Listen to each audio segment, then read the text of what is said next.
What's up, everybody? This is the poker coaching study session. Today, we're going to be looking at Just some hands we've played over the past couple of weeks, starting with Larry and King King. Yeah, we like King King. So this is an interesting multi-way hand where we have some interesting decisions on the flop.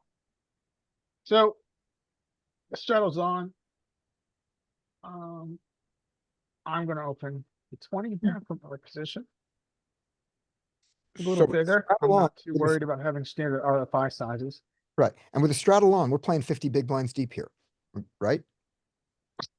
Excuse me, true, yes. Yeah, so just remember that. Yeah, this is really shallow. One curious question. This is a cash study, right? This is a cash hand. All cash. Yes. All cash. Okay, guys. Okay, thank you. You bring a tournament hand, I will block your ass. No, I'm not gonna dare that. So some may ask why I opened a 20 from early position for being so strong with such a good hand. Well, we want action. No, this is why. We still get multi-way action. Yep, No, nobody's asking you that questions. We all That's- know. that's a good answer. Yeah, I guess you'd call that question rhetorical. yes. Okay, so we flop a very interesting flop here, multi-way. Yeah. Checks to us. What are you guys doing here? Absolutely betting. And just following just the basic rule, multi-way is small. Three flush boards are small, bet small, anywhere Yeah, from monotone, multi-way.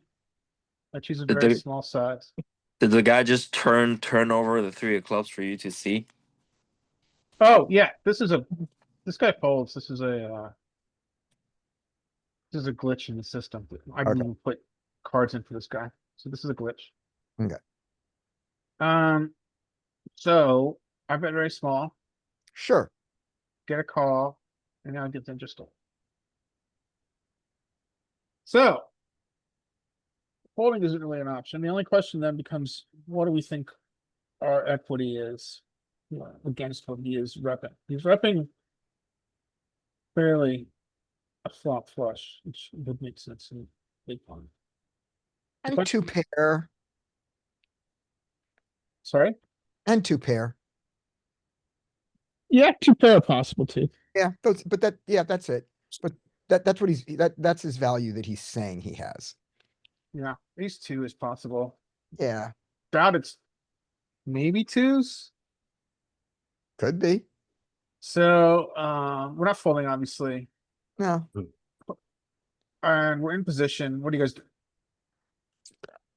I'm calling because there's no reason to jam and try to push out a singleton heart from the 3 of clubs guy.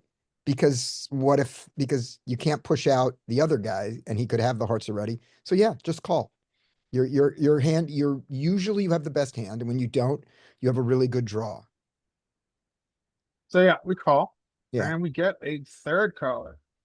Not folding. You want him to bet into you with like if he somehow has 2 pair. Right. Yeah. What if he's got ace 10 with a 10 of hearts? Yeah. Yeah, ace Sometimes 10 people with 10 do of hearts that. would be an interesting one. Yeah, so Ace queen with the queen of hearts would be, I think, an interesting one. yeah. It seems like, so if you sort of jam to try to price out the heart draws, you're doing the same thing to yourself, for when they have it. You're just way ahead or way behind. Well, if we jam, it's hard to get called. I mean, we might get called by like ace, queen, queen of hearts, Yeah, but there's not much that's gonna call us that's worth. no, yeah, I Essentially, I think we jam, we're gonna call the what he's repping. yeah. But then it gets weird. This guy then decides that he's going to lead for $10. Oh, this Or is a- great. I love this. 3% bet. Because the young gambler, his response will give you information. I love that he bets into you like this. Yeah, this is very good for us. This Yeah. looks like the queen of, like the naked queen of hearts, is what it looks like. Yeah, And he's trying to set his price. Yeah. This guy flats. have the Okay. best hand all the time now. Yeah, this is very weird. Yeah, once he raised the flop, do you think people play a lower flush when they get donked into? When they raise the flop, we get 2 calls, and suddenly we get a donk, a small donk. And do you think if he had like, I don't know, 5, 6 of hearts, like people usually protect their hand? I would see a jam here like quite a bit. I think you have the best hand now. Yeah, I think you have the best hand a lot. And I like I would just rip it in here, I think. Yeah. So Yeah. ripping it in is fine. I like having ultimate position. If I was out of position, I think frankly ripping it in would be a better play. But I think Having position here, I think allows us to call. we're Yeah, but Understand what happens. one thing about the call, Larry, you've just given amazing odds to the 3 of hearts. Yeah, that's true. Yeah, that like Yeah. right here they have a lot of inelastic hand, like a pair plus a straight draw, a pair plus flush draw. Like these are the spot I would just go greedy and just jam, because this hand needs a little bit of protection, especially when you don't block the top pair. Yeah, I think jamming is fine. The other thing to keep in consideration is that 20% of the time we're gonna river the nuts. Yeah. There's one of the, oh, go on, Sam, you were saying. Yeah. I think you have the best hand here, like a ton. Yeah. The earlier the streets, the more likely they're gonna call off for a draw. Like if they miss on the river, they're not gonna pay you off. Like I just don't see the point. Like whenever I see spots like this where I think I'm ahead, and there's just a lot of inelastic hand, and they have a lot of top pair with like straight draws and flush draws, like I would just put the money in. Yeah.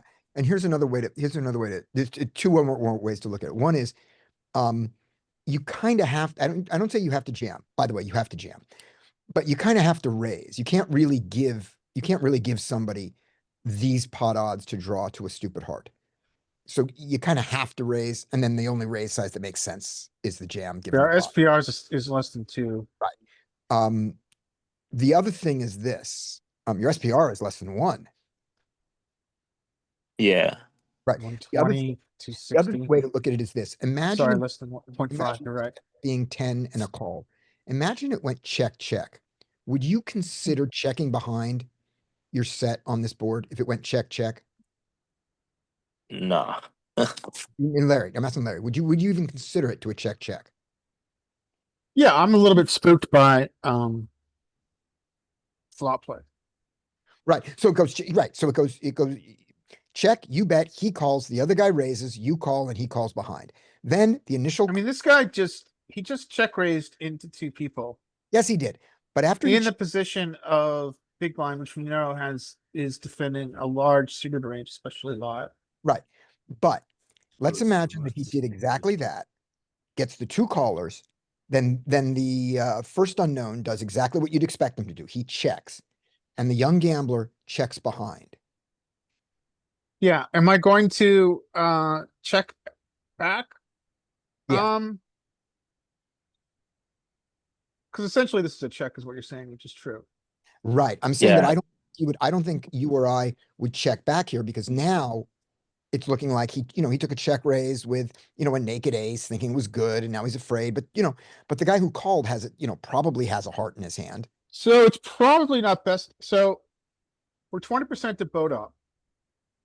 And if we shove essentially half pot, it's like 20. It's like we're offering 23% equity. If he shoved, we would be offered 23% equity. Yeah. When And we we are call 20% to sometimes. boat up. Right. And So we couldn't really fold. right, because we have a 3% chance of having the best hand. We have more than a 3% chance of not needing to boat up. Yes, yeah. So I see your point. Yeah. So let's go on with it. But so Sam and I are arguing for a raise here. Yeah, I could see your point. And when you look at the numbers, it makes sense, right? Yeah. 20% to kinda- vote up. A shove would offer us around 22, 23%. We're never folding. Mhm. Yeah, that makes sense. Yeah, and you bet so small on the flop sometimes. Like Yeah. this just looks like an ace. Like I don't. Ace nine with a nine of hearts could do this. And Yeah, then I and don't at see ace like. 10. I mean, put yourself in the big blind spot. Yeah. Like if you check raise the flop with 4 or 5 of hearts, and then now you see this donk, what the hell do you do? And most low stakes player would do exactly that. Just put the money in. Yeah. Cause like if if I have 4 or 5 of hearts, you bet small. I got a call from the small blind. I check raise, you just call, and he just calls, and now he donks 10, and I have 4 or 5 of hearts. I'm like, the money's going in. Yeah. Like you call the flop, so you have a hand. Yeah, hero can easily have here Like ace aces, like ace jack with the kings. ace of heart, ace jack with the ace of hearts. I mean, yeah, you can have aces and kings also, Yeah. but I mean, you can have lots of hands that have, a heart that beats his 4 or 5 of hearts. Yeah, So I don't think this is like a very low frequency that he's trapping you, yeah, like extremely low. right. And your Yeah. hand kind of does need some protection because there's just like straight like pair plus straight draw, like single heart, I would just put the money I in there. think putting the money in is good. I think it's fine. I I think frankly, I do prefer a call here because we've got position.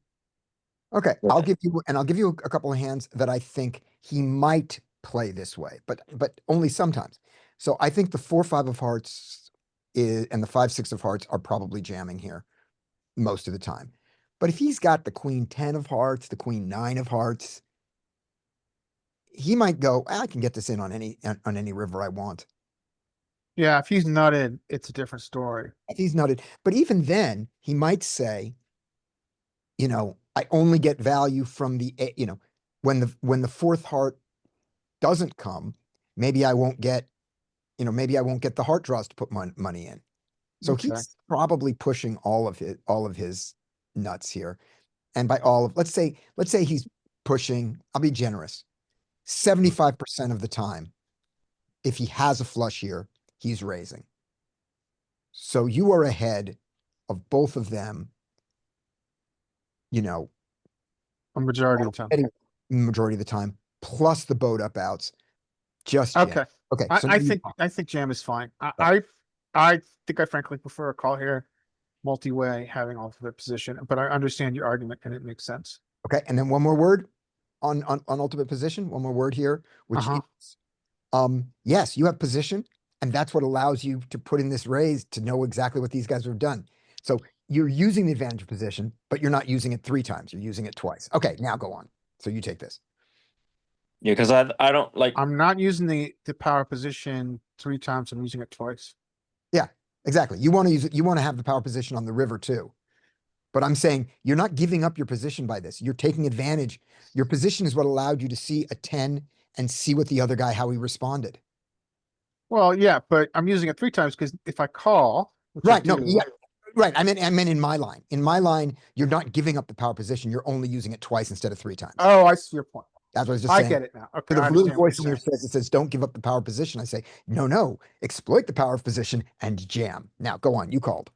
So, yeah. So Yeah. and So you then get- we get the dream.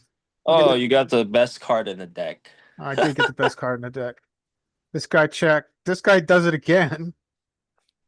And then it's an easy decision. Yeah. He goes all in. You're going to call. And I made him show. Oh, he was trapping. he was Now, trapping slash scared.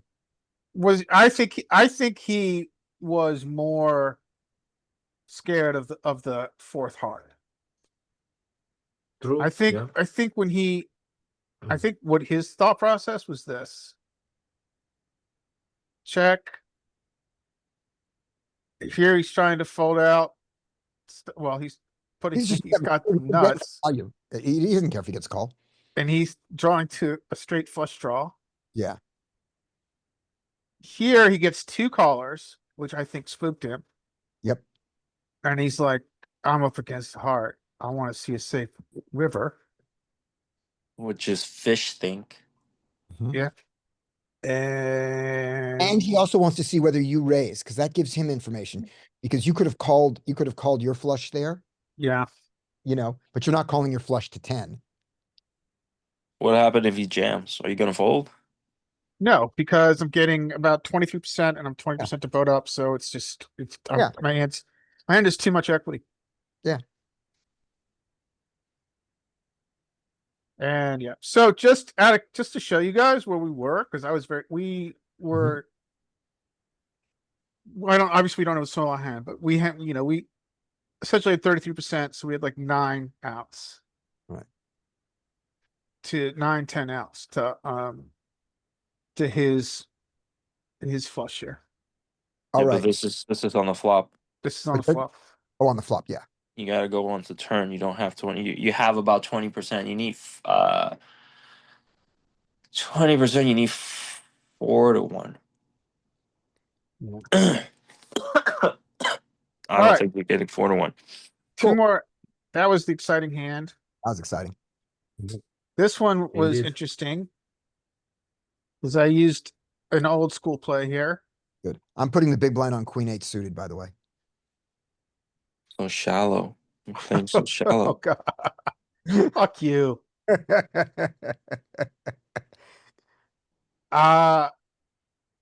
Get this hand. This guy checks. We can bet, we can check. I think either's fine here. I'm checking. What's the so Larry? Yeah. You can bet here because you can bet range against him. Right? You can. Yes. Good. What's the hungry horse exploit for this, Sam? Not Sam, Larry. Just see if you remember. What's the hungry horse exploit for this? He's gonna check our overbet. Right. And I think this hand falls to the check. Yep. Good. Okay. So you know both of those. All right. Great. And so I check back. Very interesting turn. Yeah. And then he chooses a half size bet. Now I make a play, which I think is old school, but I think is effective. And you guys can tell me yay Pair or plus nay. draw? Pair plus draw? Pair plus draw, and we 4x it. Nice. Now my argument is we 4x it. We're getting value against his draws, the big blind, which are around the clubs and around the straight here, which we also possess.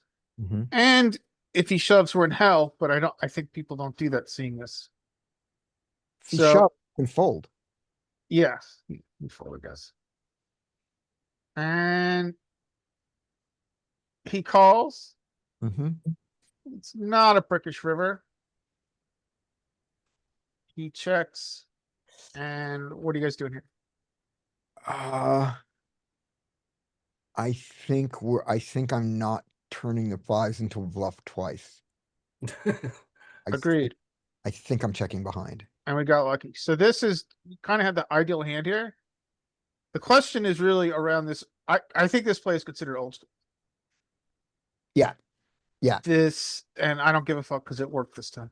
Mhm. But I think it's an effective play to achieve our objective. Right. We're trying, a lot of poker is influencing people's behavior to get them to do what you want. Yeah. And what we want this guy to do is not double barrel against us with a marginal hand. And so I think when we turn additional equity here, we turn an additional, arguably 6 outs. We want to influence his behavior, and what we want to influence is a free river. Yeah. Not a free river, a check out of position on river, which we get. Yeah. And it's a funny thing when you say arguably 6 outs, because you usually have 8 outs if you don't have the best hand already.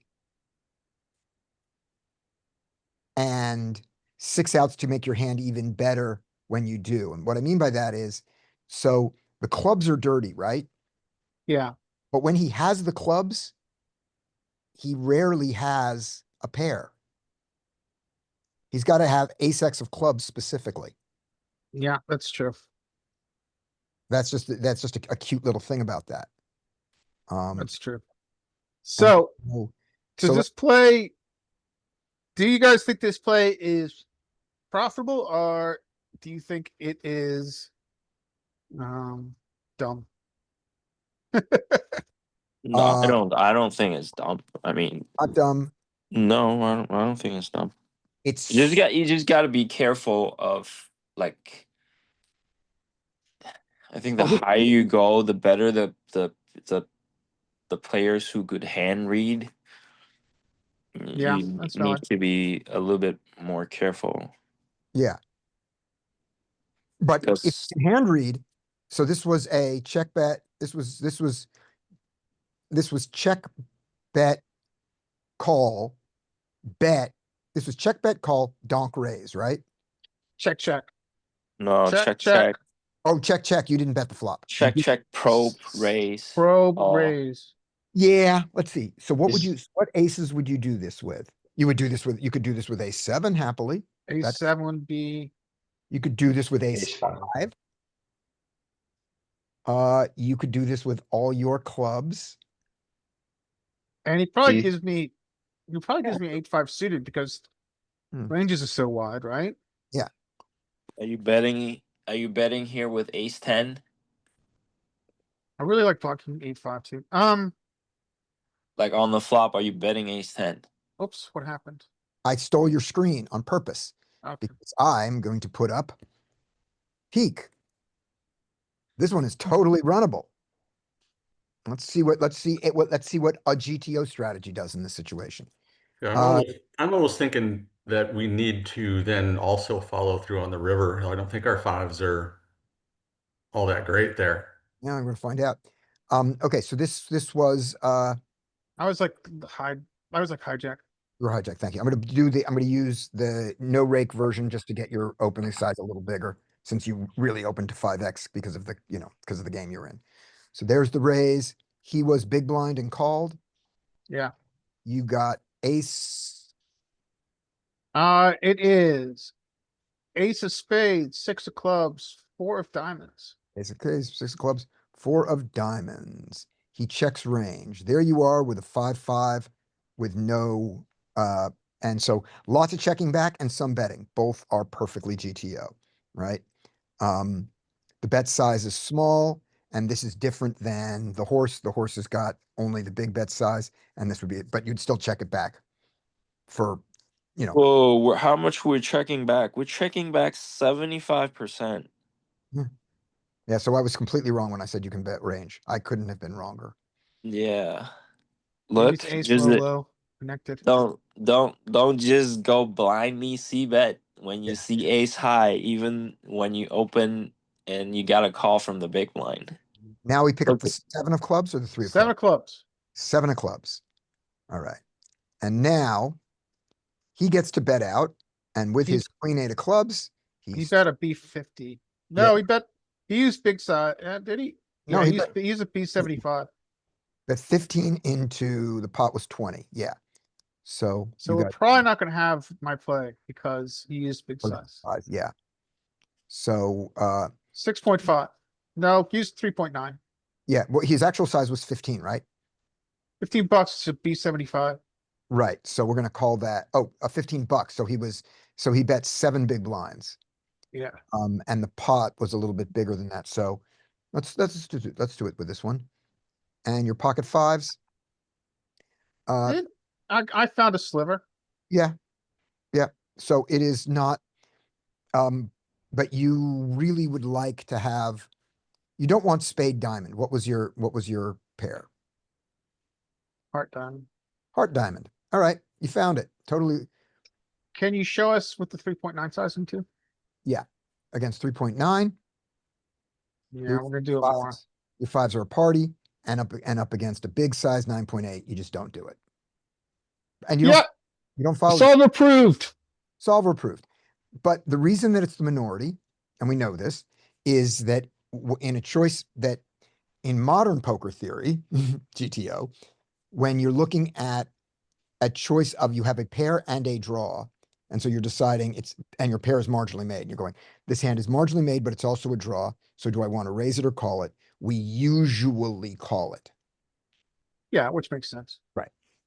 but solver So approved. let's draw this out then. Let's give him the 3.9, which is a B75, Okay, 3.9, B60, I guess. right? You do We your call, or we do our thing, right? We We do our thing. raise, whatever. Yeah, we raised. raised 3x, so you raised to about 12, so there. Yeah, Yeah, you raised 4x, but yeah, Oh, we did. Let's Okay, do the big size. X. You did it. He Boom. called, so he's supposed with his queen eight. Obviously, he's calling. River is the River is the 9 of off, right? 9 heart. Yeah, 9 heart. Okay, checks, and and we pick your own adventure. yeah. Ironically, my combo is the check back. Yeah, it's the club makes you, the club makes you bluff it. The non-club makes you not do it. And the reason is that you are now, the club blocks him from having a flush draw that you beat most of the time. And without the club, he can easily have a flush. I'm sorry, I said that wrong. Yeah, well, it doesn't make as much sense as you think, because you'd think you'd want him to have a busted FD and he'd check back at the butt. You want him to have busted FDs. You have more equity if you are unblocking, or you have more equity if you're unblocking his busted FDs. This makes total sense. When he has a club draw, your 5 is often good. He has to have a pair and a flush draw for your 5 to be bad, right? And that pair has got to, if it's the 4, who cares? So it's only the ace, right? Yeah, that's your point. But when you have a club, that means he is less likely, he doesn't have the ace 5 of clubs. But also he doesn't have, when you have a club, he now has more of his value hands there, and you have to bluff off his value hands. You've got to get them to fold. Here, you don't need him to fold. You might win without it. Here, you more likely need him to fold. That's where I think it comes from. And the language for this, to see if I can get this right, is your club blocks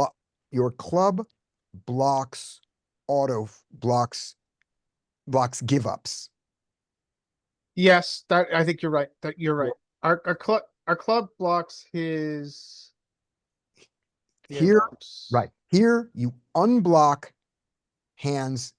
Here you unblock auto folds that you beat. It's the critical thing is Yeah, you unblock his 10-5 club. yeah. You unblock his Change your hand to 3-5 somehow, where you had a draw that you could get here.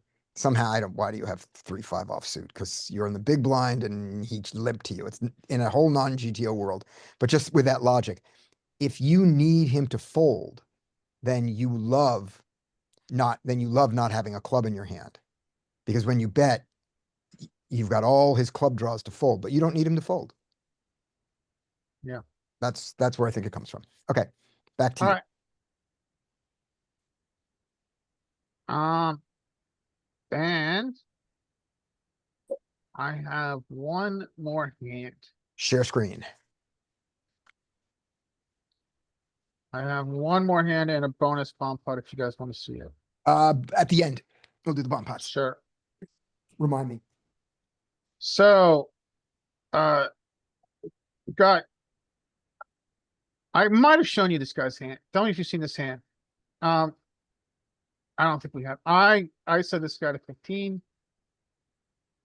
The default RFI this night was 10, so I pick it up to 15. Mm-hmm. He calls. We can do. This misses a lot of his range, but who knows what it? As I've said 100 times, who knows what a limp call range is? Yes. So I'd like to bet here. I use my default B50. Shout out to Jeremiah Williams.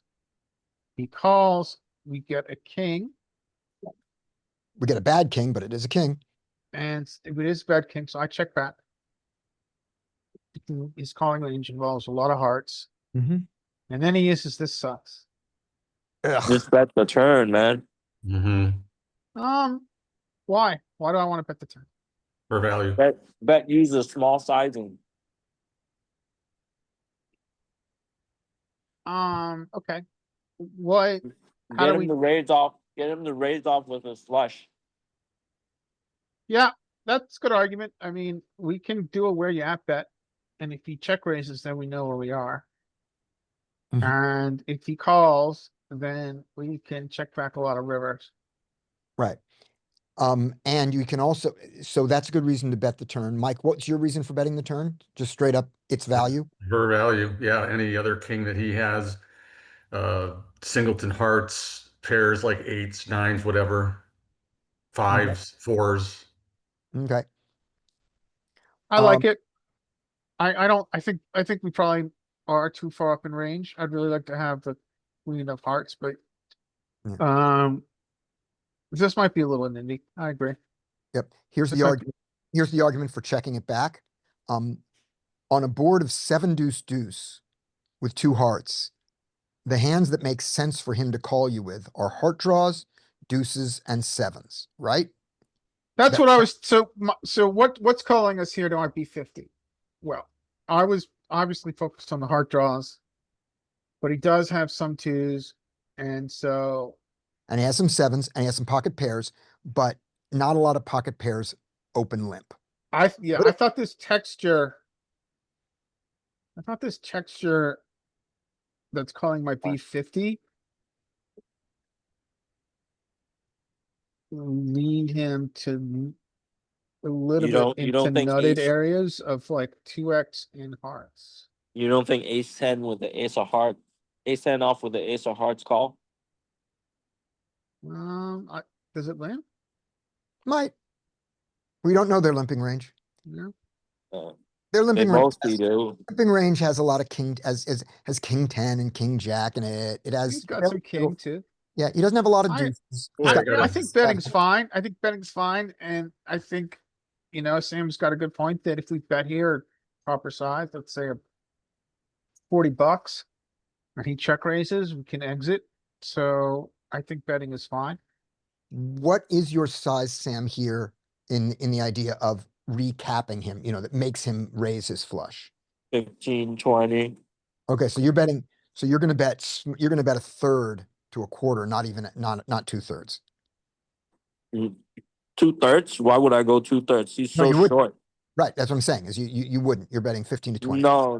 I'll show you a hand where I played yesterday where I did the same thing. Yeah, But okay. that time I had the flush. Okay, so Larry, so Sam's suggestion there is a bet of like quarter to a third. Mike, your suggestion of the bet size? Yeah, a third. A third. Okay, so they're both, so that's the one thing to be aware of, Larry. They're both betting smaller here than you were thinking. And then that's a good point. And then if I bet 20 and he he check raises to 50, are we folding? Huh? If we bet 20 and he check raises to 50, are we folding? Are That's we the- folding? That's the exploit. Yeah, I don't really think that far ahead. Well, let's do it. So you're gonna bet 20. You said 15 to 20, so you bet 20 here, and he raises you 2.5x to 50. What would you like to do? Sam, No, not folding. you're not folding. Okay. Nope. Okay. Well, And- he's kind of short. I tend to want to make him like put all the money in on the river. So this is where it gets interesting. That's $5 into 60. What are you guys doing here? The exact same thing as if he checked. So that's what I do. Yeah, see, this is like you're opening yourself up though. Or would you just call here sometimes? Like I wouldn't play it like this, but I guess 35 is okay if you think the guy has no bluff at all. Like he's not gonna bluff raise you here with like I don't know ace nine with the ace of hearts. So he clicks it. See, So see That's- what? That's terrible. because you can't cap yourself on the turn and then all of a sudden raise on the river. You're only repping pocket kings. You see what I mean?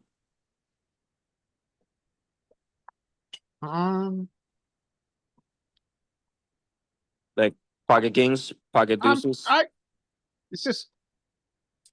Yeah, I mean, I could have the Uber nuts here. Or I mean, in theory, you're supposed to have some kings that you check back. Yes, Yeah, I know. but those kings don't raise on the river, because if he had bet a normal size, you would have just called on the river, Yeah, right? Yeah. It's the 5 that made you raise. If he had bet 30, you would have just called. true.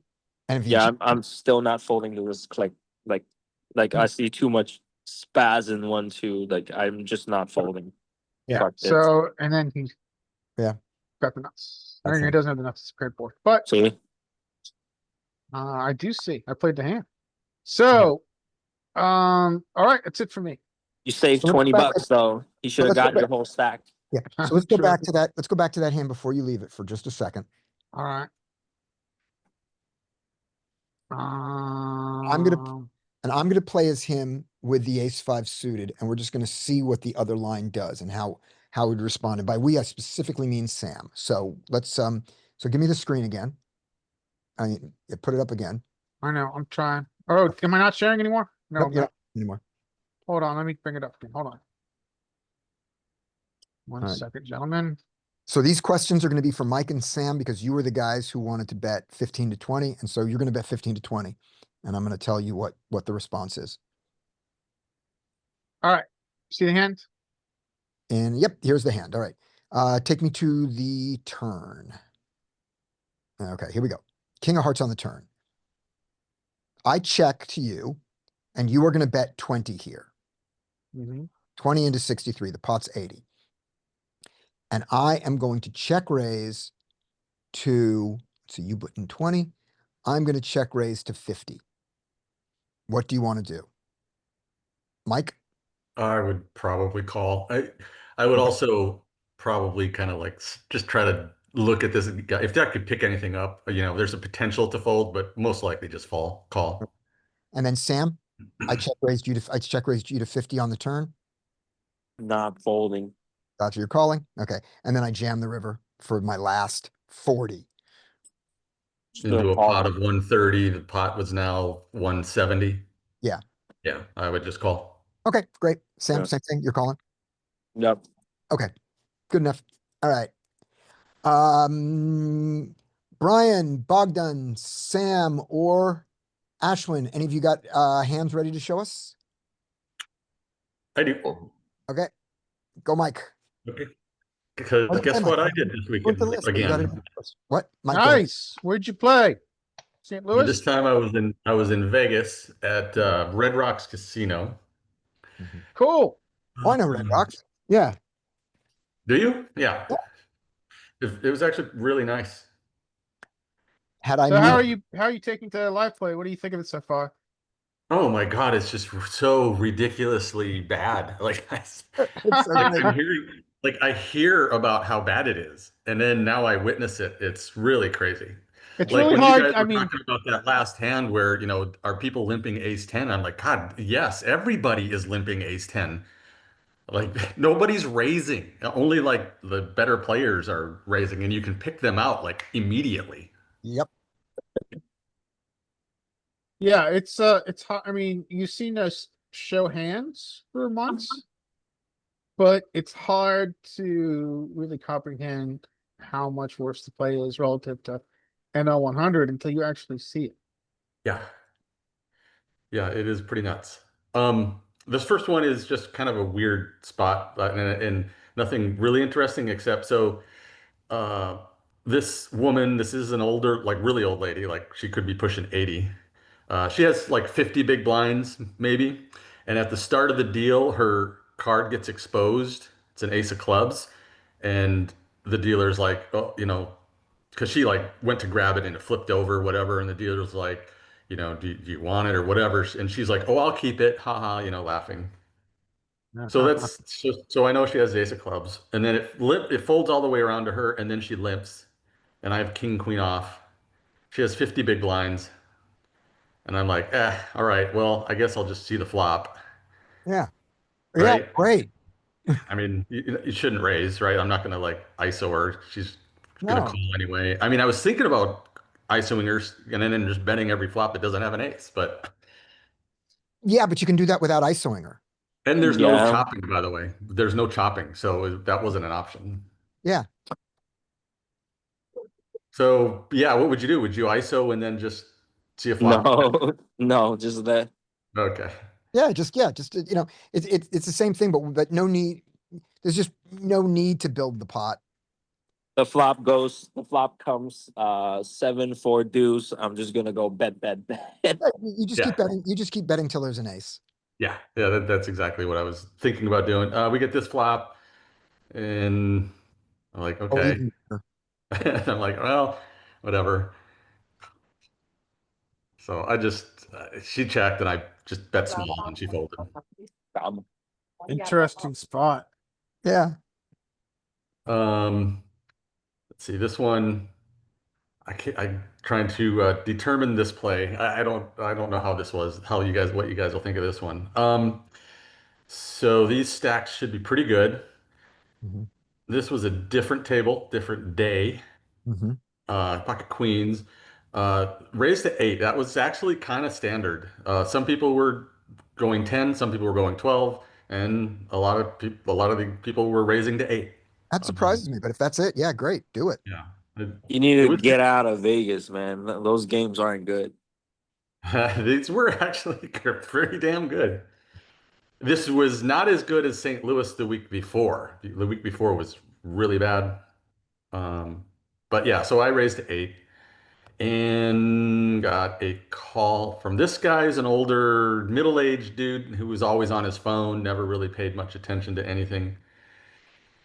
Small blind was the like kind of a young Euro guy, very splashy, a lot of limping and calling.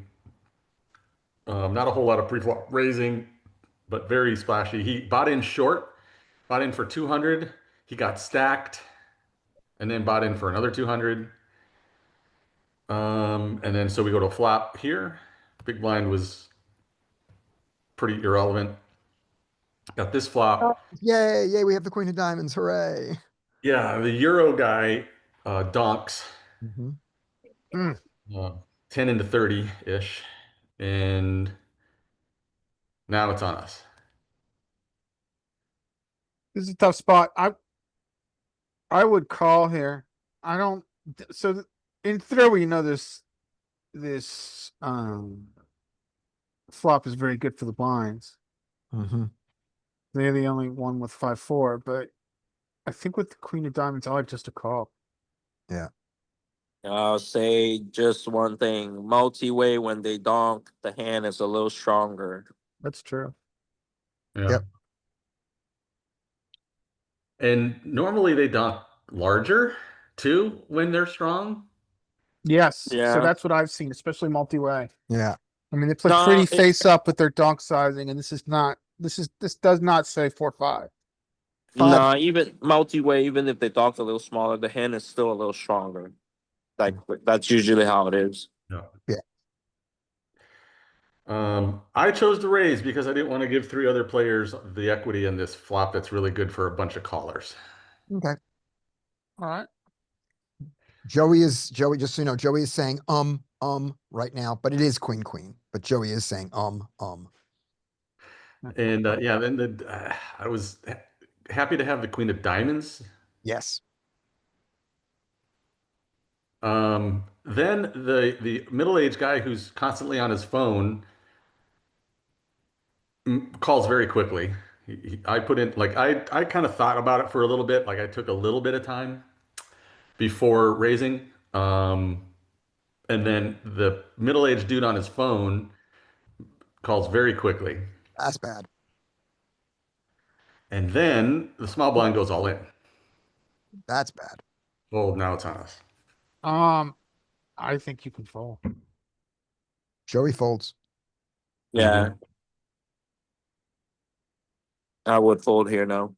Yeah, I was just about to fold. What I didn't do, what I did do was I jammed, because of the way he has been playing throughout. That he was really splashy and just Yeah, you gotta take into consideration, like no matter how splashy they are, it's still a multi-way pot. Right. And also splashy includes 7-6, 4-5, Mhm. Yeah. 3. Just saying, those are all splashy hands that you splash around with. 7-6 is especially splashy hand for the splashers. All right. So you jam. Yeah. Yep, I jammed. And I took a long time to figure this Yeah. to do this too, because I was going. My initial thought was just fold. Yeah. The only thing that turned it over for me was because of all the hands that he's playing. Okay. But yeah, we got called both. He had 4-5. Yeah. Yeah. And the other guy had diamonds. Yep. That's what Joey says you're up against. Yeah. Uh, A better made hand and a draw. Yeah, I mean, so what I found with live poker is that people play extraordinarily face up. So his donk wasn't necessary. His donk was smaller than a lot of people make with the flop nuts. But it makes sense that he has 5-4 off here. Mhm. So the one way I would think about this when you're playing live is that ranges are exceedingly wide, especially with a splashy player. For instance, I opened U2G a couple nights ago, and the guy next to me called with 7-5 suited, and I opened to like 15 with like Mhm. kings. Yeah. Suited. It was suited, and flop was very low, connected. The big blind potted it. I folded. This guy called next to me, and then on turn, this guy, the big blind who donked, big bet again. This guy in position just shoved in a very safe board. And this guy called, this guy had turned the straight. It's just like really face up play. No Let's- matter how splashy you think the live players are, in multi-way pot, they are not splashy. Just treat them like a passive fucking fish. When they want to put all the money in, like that's usually not like a lot of people get splashy wrong because they play a lot of hands. I see a lot of comments, people saying, "Oh, this guy is loose aggressive." When they're calling a lot of hands in position or like calling too much from the blind, they're not aggressive.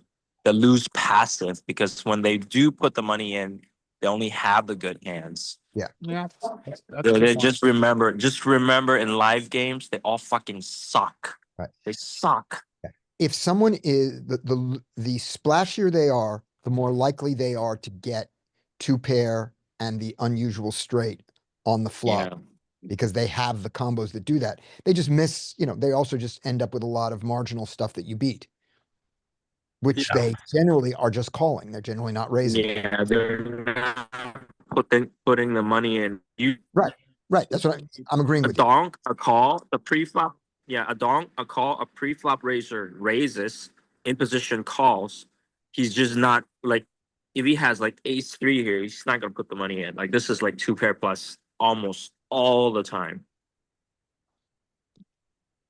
Yeah, yeah. My mistake was not realizing that his jam here is way strong as opposed to earlier when he got stacked. Like he had just a kind of a ridiculous hand, but he called it. He didn't raise it. Yeah. And he's raising into your raise Yeah. and the old guy's call of your raise. That 50 there. Yeah. I mean, Like- we were scared when that guy called with 50. Right?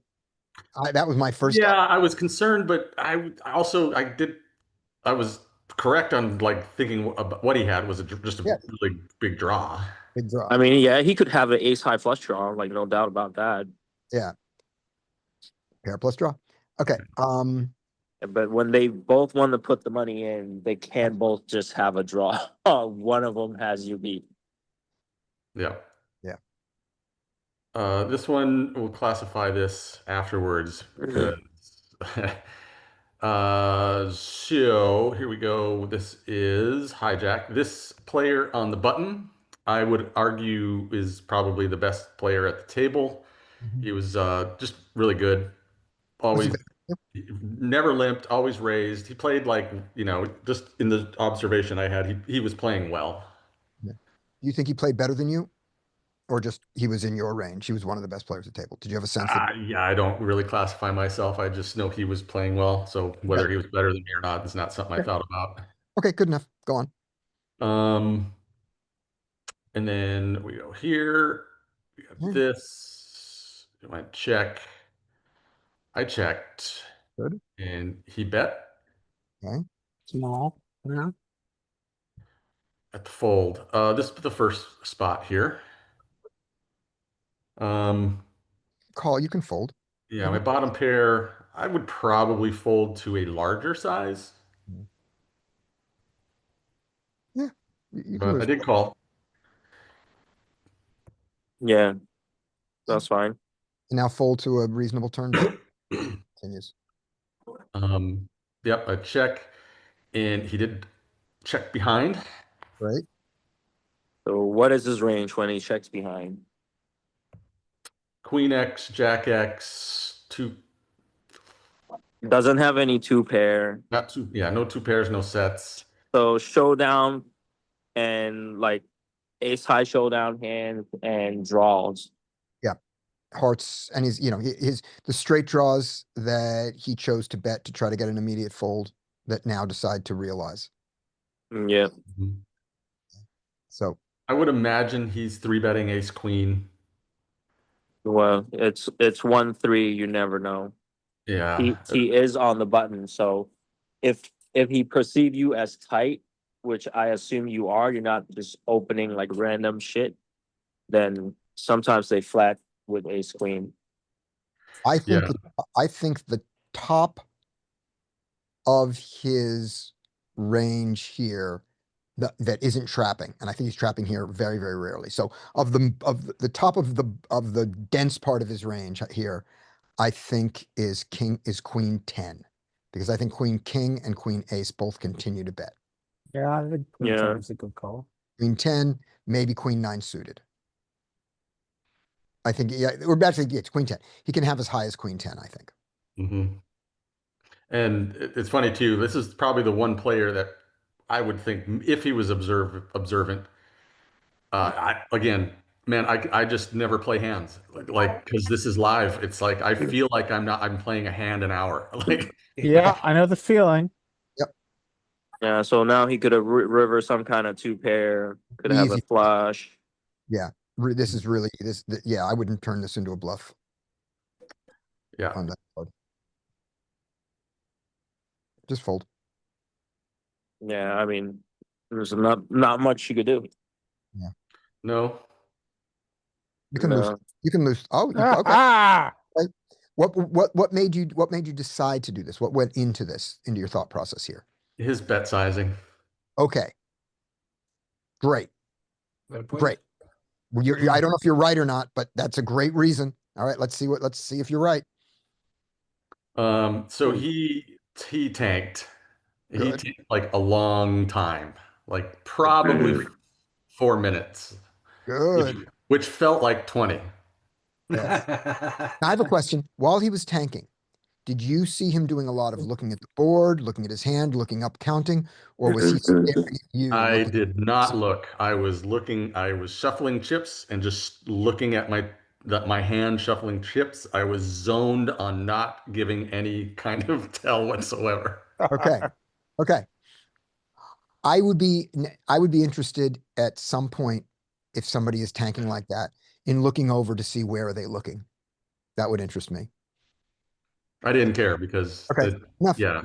I was just I wasn't going to do anything to influence anything Gotcha. All right. because I would probably be wrong. Like I would do the wrong thing. Okay, good enough. So he tanked. We like the He tank. tanked and he finally folded. He folded face up to show me.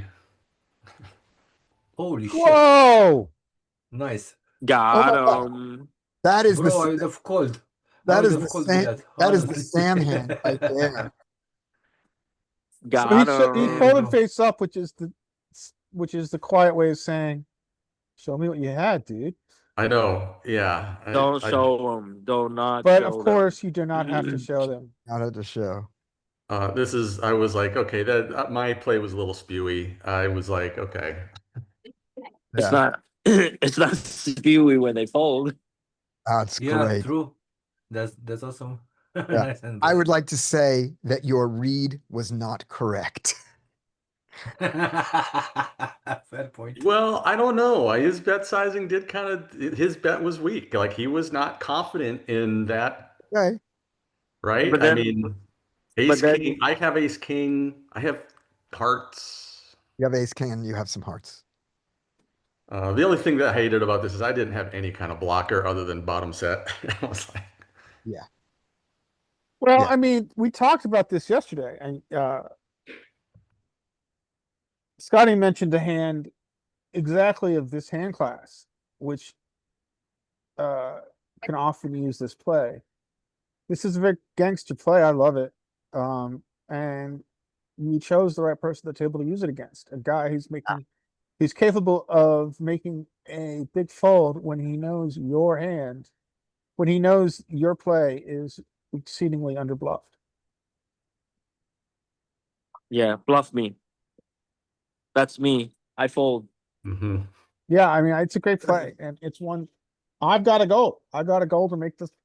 When I'm in this situation with very marginal showdown and I see a bet which does not indicate top of range and some kind of, and I read the board and understand some kind of nutted hand came in Yeah, to but make the this problem play. is, That's my goal, is to make this play this weekend. yeah, but the problem is, I bet according to my opponent's range. So when you take this line, when I have the flush, I'm still betting small because your range is weak, and I want to get a call. Sure. Yeah. So I I welcome. mean, sometimes you're I- going to run into a brick wall, of course, I welcome you. but not everyone. Most people are going to bet in a linear fashion, which is what is allowing, Yeah, that's the problem. which is when you bet allowing Mike abo- to make this play. Yep. You're mixing sizing, which is not something you're going to see live, until like 5-10 a lot. And we have seen, we all saw Sam's hand where the guy folded the full house. And we saw the guy fold the straight to me. So we do see this, so that this is out there. Oh my God. All right, what else you got? No, nothing. Okay. I mean, I got online stuff, but Okay, let me that's give it for my Yeah, live but- hands. He, do have he one. only raised 100. I had to put in all the money. It was like 3,200. Yeah. This is like not the same class, bro. All right, here we go. Okay, let me put up this, here it is. Okay, Ashwin, this is your hand. You want to tell us about it? As I've told you, I'm trying to transition from online to live and from MTTs to cash. Great. After yesterday's session, I put in like a small cash game. This is, I think, 1025 Mhm. online. I just wanted you to see the hand overall. I mean, we lost. It's not like a bad beat story. I think is it just standard play, Yeah. or can we get away from this on the turn? Great. So just walk us through it. So even though we can read it, just narrate it, and what your thoughts were as it came, and then So we'll. we open UTG +1, and we get a call. If you want, I can visualize this. I have this hand Oh, open. yeah. I mean, I can just Put it in. Yeah, put it in the visualizer. Let's do that. I'll stop the. I'll just stop the I'll share. just visualize this. Just 1 Great. second. Okay. And while you're doing that, so if you're UTG +1 and you open ace queen, and you get 3-bet from any position, what is the standard play with ace queen? Anybody? Ashwin, you can answer this. And if It's you don't, usually 4-bet bluff, isn't it? fold Oh, when you're really? in first position. Yeah. Your 4-bet bluffs No, come what, in. what, no. Your 4-bet bluffs come in when you raise it from the hijack and the cutoff and stuff. So while Ashwin is visualizing that, I'll just show you that little range. And I'm gonna show it to you in the wizard, just because I know it's there, and then we'll look to see if Peak has the same behavior. I think it does. But here we go, study. Lovely. Cash. 9 max. Lovely. Bet size is everything. There we go. Okay, here we go. So UTG raises, gets 3-bet here. We need to share. Oh, shut up. I we usually go. Are play you talking to 6. your laptop, right? I assume you're talking to your Yeah, I laptop. was on my laptop. Shut up. Yeah, exactly. Not you. So UTG raises, we get just a hijack 3-bet, and the ace queen is a pure fold. Oh, yeah, I usually play 6 max, so that's Here's, low jack -2. So this is an 8-handed under the gun. Let's put our raise on the button. Pure fold. We don't start not folding this till we are, and I don't actually know where this is, so we're going to find out. Here you go. There's your first sliver of it. Sliver. I would simplify this and just say fold it in all the in all 3 positions, and take a look at and just start learning it from 6-handed. So 6-handed is where the bluffs start. yeah. I normally play it 6-handed, so that would make sense and why But Ashwin was in this moment that was This was on coins, so this is 7 max. 7 max, and you were but you were UTG, or you were low jack? UTG. UTG. Yep. So that is a darn good fold versus any raise. So 2 quick points. One, this is probably the most shocking fold to people transitioning from MGT to cash to see this fold. Yeah. I remember back when we started these study sessions and Crazy Six was running it. Yeah. He was shocked that we folded this fold. Yeah. Yeah. So, Okay. It's different. You're playing like 20, 30 big blinds deep, That is different. so That is yeah. different. totally Alright. different. A Show big us your hand. caveat is you don't want to 4-bet up to, against certain players at all. And that's the other point I was going to make. Thanks, Mike. Also, those ranges are built with appropriately balanced 3-bet ranges, which have a hefty 3-bet bluff range. We know players don't have properly balanced 3-betting ranges with a lot of like king 6 suited. So it becomes even more of a fold against humans. Yeah. Many of our opponents don't even know the ace 5 suited. Yeah. They are just linear as fuck. Or random. All random. So can I ask you a quick question? Oh, Ashwin? hold on. Are these seats empty? No. Oh, no, you're later. These are the 2 seats because it will visualize to right Oh, I hand, see. Okay. Oh, which gotcha. is it'll only show. Yeah. Okay, so you're in the low jack, not in the under the gun. You're not under. even. I was just looking at it. It looks like it's still a fold. +1. So this is button, that's small, big. UTG, this is +1, and then you can call this low jack, hijack, No, hijack no. cutoff. Yeah, so you're tech the way you should. So, this is going to be a thing for all of us. The way that the poker apps and things label the hands is not the way we should think of it. We have to get away from this. Never count from the under the gun forward. Count from the button backwards. Yeah, correct. So when someone says under the gun, and then you have to ask the question, are you under the gun 6-handed, 8-handed, or 9-handed? And that changes everything. So that's why you always hear me say this nonsense word, low jack -1, low jack -2. It's to be super specific about that. Now, nobody but me uses that language. Everybody knows what it is. If you say low jack -1, they know what you mean. But everybody calls low jack -1 the +1 8-handed. And, Got it. like this. But Got that's a bad way to do it because of how we picture it. So with Okay. this one, if you had thought that way, you would have instantly looked at this and said, doesn't matter what the thing says, I'm low jack. And in low jack, when you get 3-bet with the ace queen, you do get some 4-bet bluffs. And you can ignore those 4-bet bluffs if you want, but that's fine. But low jack is where it's 50-50. So this is your actual situation if he had raised you. Got it. So I'm just visualizing this hand again. So we open. We're Good. 200 deep. What I also want, because I'm transitioning right now, I'm happy to take feedback in terms of sizing and things also.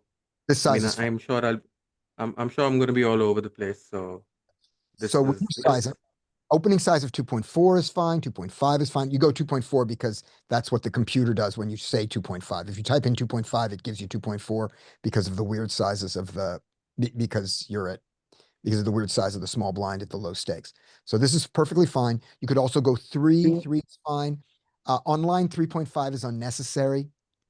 But all those opening sizes are fine as long as very quickly when you start to move up in stakes at all, you don't split your range. You have a standard size, except when you've determined that the people you're playing against are oblivious. So that's the important thing. okay. 2.4 is absolutely fine. Okay, go on. Okay. So you raised. So Good. So we raised 2.4, and we get then 3-bet. He didn't 3-bet you. Oh, he did 3-bet you? He 3-bet us. Yeah. He 3-bet you? okay. Then you should be raise or folding this. It's a hard thing to do, but you should be raising or folding it. Mm, And yeah, if you mostly don't folding. raise or fold it, you should be very dubious going forward. All right, so now you're dubious going forward. You check. Yeah. Good. He checks back. All right. Well, he got you. So yeah, he got me. Okay, but let's see. But let's see. So because there's a lot of Ah, What do you mean he got you? This no, is no, great. no. You'll see what I mean. So, okay, so Ashwin, so you checked, and at that point, before the king came, what were you thinking about his range? What kind of hand? What did you think that his range was primarily? primarily bottom of his range should be tens in terms of the pairs. Mm-hmm. He has suited aces. Mm-hmm. He has ace jack off some frequency Mm-hmm. and some queen jack suited, maybe queen jack suited some frequency, king queen suited almost pure. I'm not sure if my range is correct, but I think this is where he stands. Gotcha. Those are probably true. If he was playing GTO, he wouldn't have the ace jack.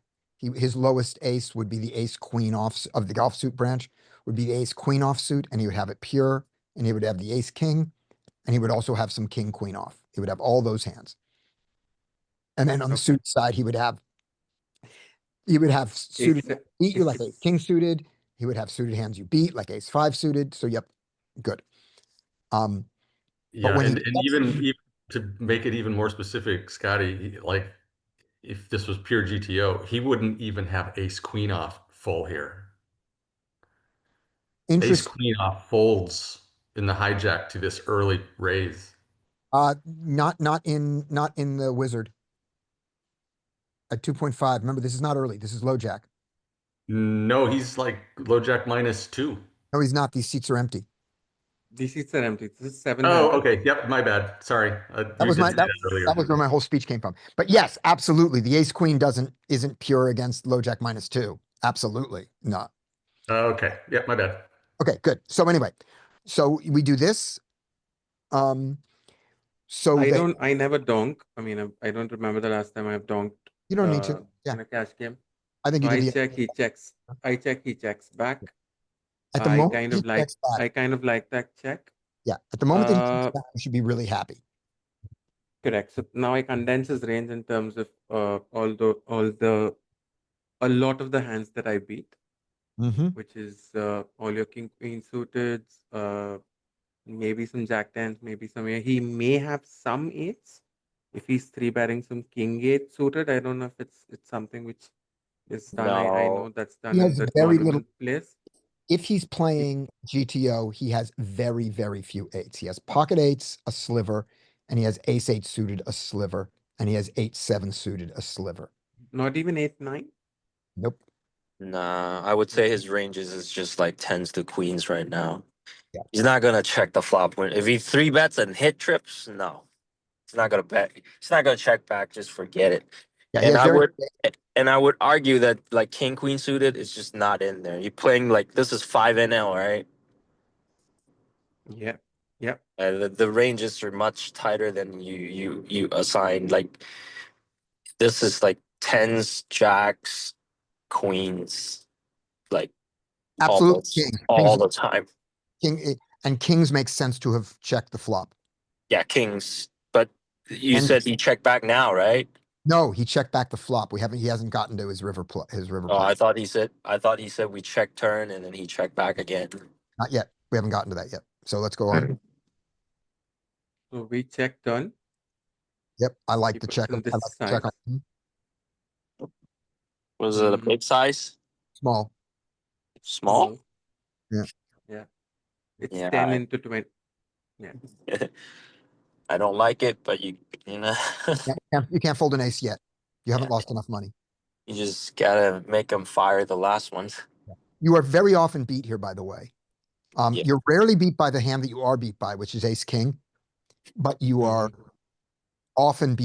you're now often beaten by pocket kings. Because most people don't check back the ace king with a pair when there's two clubs on the board. They would have to specifically have ace king with a king of clubs to do it. And some of them still wouldn't do that. But lots of people 3-bet pocket kings and then, check the flop when the flop is ace high. That's a common play. So. Yep. Yep. And now I think a lot of the weak aces, if he's, let's say, running an ace 5 suited, we're chopping with that. So it's kind of not a good situation to be in. Yep. Exactly. We're Any ace. also unblocking both the flush draws. So I don't like it, but I can't fold it as yet. No. I So think that's- we're thinking too much about unblocking because if an aggressive player three bets you and he with queen like jack 10 of clubs He bets the turn. He bets the and flop. yeah, and he will bet the flop. If he flop a flush draw, there's just no flush draws here. Like No spade flush draws? uh they could be, but this is like he's either turning pocket tens into a bluff or he has pocket kings. This just looks like what it is. Or he has weak ace, or he has one of his. Yeah, aces. or he could have a weak ace that's trying to bet the turn and get to showdown. He could easily, So- I'll give you a hand that makes complete sense here. Ace 5 of spades, Yeah, ace 5 of spades, ace 7 of spades, ace 10 of spades, all those hands make sense. All right. Talk about clubs. So say what? Clubs also. No, he can't have the ace of clubs. He can't have the ace of clubs. No. The rest of them. Yeah, but I- here's what we're thinking. We're thinking that somebody who 3-bets his suited hands, who knows to 3-bet king 10 suited, and he has king 10 of clubs, probably continues on this flop. That guy does it. You know what I mean? Fair point, yeah. Thank you, bro. Yeah. So It's not 100%, but Mm. So we more call this likely bet. than not. Yeah. yeah, but I don't think you can fold. You haven't lost enough money yet with top pair. And we get a brick. Yep. I thought about, I go into the tank and I thought about what should I do here? Is it worth even block betting? Is that a thing? It's a thing. Oh. Would anybody here do it? I wouldn't do it here. Scotty would. I would. I would. I've done it, bet but I've also. been wrong. But but that was before I understood anything. Yeah, I don't think I would. I don't think I should. Let me put it another way. I don't think I should block bet here. Does anybody Okay. anybody advocating a block bet here? No. Not Sam. Anybody else? I'm looking in the chat. Any block betters out there? Yeah, I Nope. would try it. What if Yeah. the clubs got there or the spades? Ugh. Even worse. I would check even more. Okay. Yeah. I'm checking and seeing what his size is. We check. And this is the size. We are so We fucked. You're should we just pay the man his money? I think we just pay him off, right? We are so fucked. yeah, Yeah. that just over half pot. Yeah, Yeah. but you did give him rope. It is a 3-bet pot. They are under bluffing, but we did just check. He checks back, check, check, call. So I mean, All right, let me give you one hand and you ask, and I'm gonna ask Ashwin if, based on your play, if you believe he's going to play this hand this way. He has got king, queen. It's either going to be of clubs or it's going to be of diamonds. It doesn't matter here. He's got, let's make it easier. He's got king, queen of diamonds here. Do you believe that he plays it this way? The guy, I think he doesn't bet the turn. he's aggro This enough. size. Yeah, he's aggro enough to 3-bet, but then he checks the flop. I think that guy checks back as king, queen on the river. yeah, I don't think like he's repping a extremely thin range. A hand that would check the flop would be aces, Yeah. and then kings makes sense. Yeah. And we did give him rope. It is a 3-bet pot. They are under bluffing, but I think, yeah, I think we just pay the man off his money. Pay him So, off and be happy that he didn't bet bigger with the hands that do beat us. Okay. yeah. All right. So that all makes sense to me, but I want to throw one more wrinkle in there. Remember that we beat no value. There, we don't beat overvalued aces when he says I never have an ace. So when he looks at my play and he says, I checked the flop, that's fine, I checked out of position. When the king came on the turn, meaning Ashwin, that Ashwin never, if he believes Ashwin never checks back another ace there, even if he now goes, so all my aces are good, I don't have to worry about my kicker, we still split with all those aces. That's Yeah. the problem. We have no access to the full pot unless he, except against his bluffs, so this is a pure bluff catcher, against his bluffs, or against his really, really misplayed king, queen. And I don't think this guy is misplaying king, queen this often, this way. What would be the bluffs he would have? He doesn't even have a lot, does he? He can be bluffing, Queens, he but can, that's blocked out. he can turn queens into a bluff. That's weird. Yeah. He can have, queen, he can have, queen, jack of spades. Oh, yeah, I guess so. Yeah. He can be Yeah, sort of he bluffing could with have queen jack of spades. He could have 10 jack of spades. Yeah. Yeah, Sometimes, that's true. sometimes we're He chopping here. No, he Sometimes we're can't play chopping that, here. right. Yeah, is 10 jack of spades. And 10 jack of spades doesn't 3-bet the flop, free 3-bet pre-flop very much. I mean, he shouldn't ever do it. Especially at 5-0. All of his suited, all of his,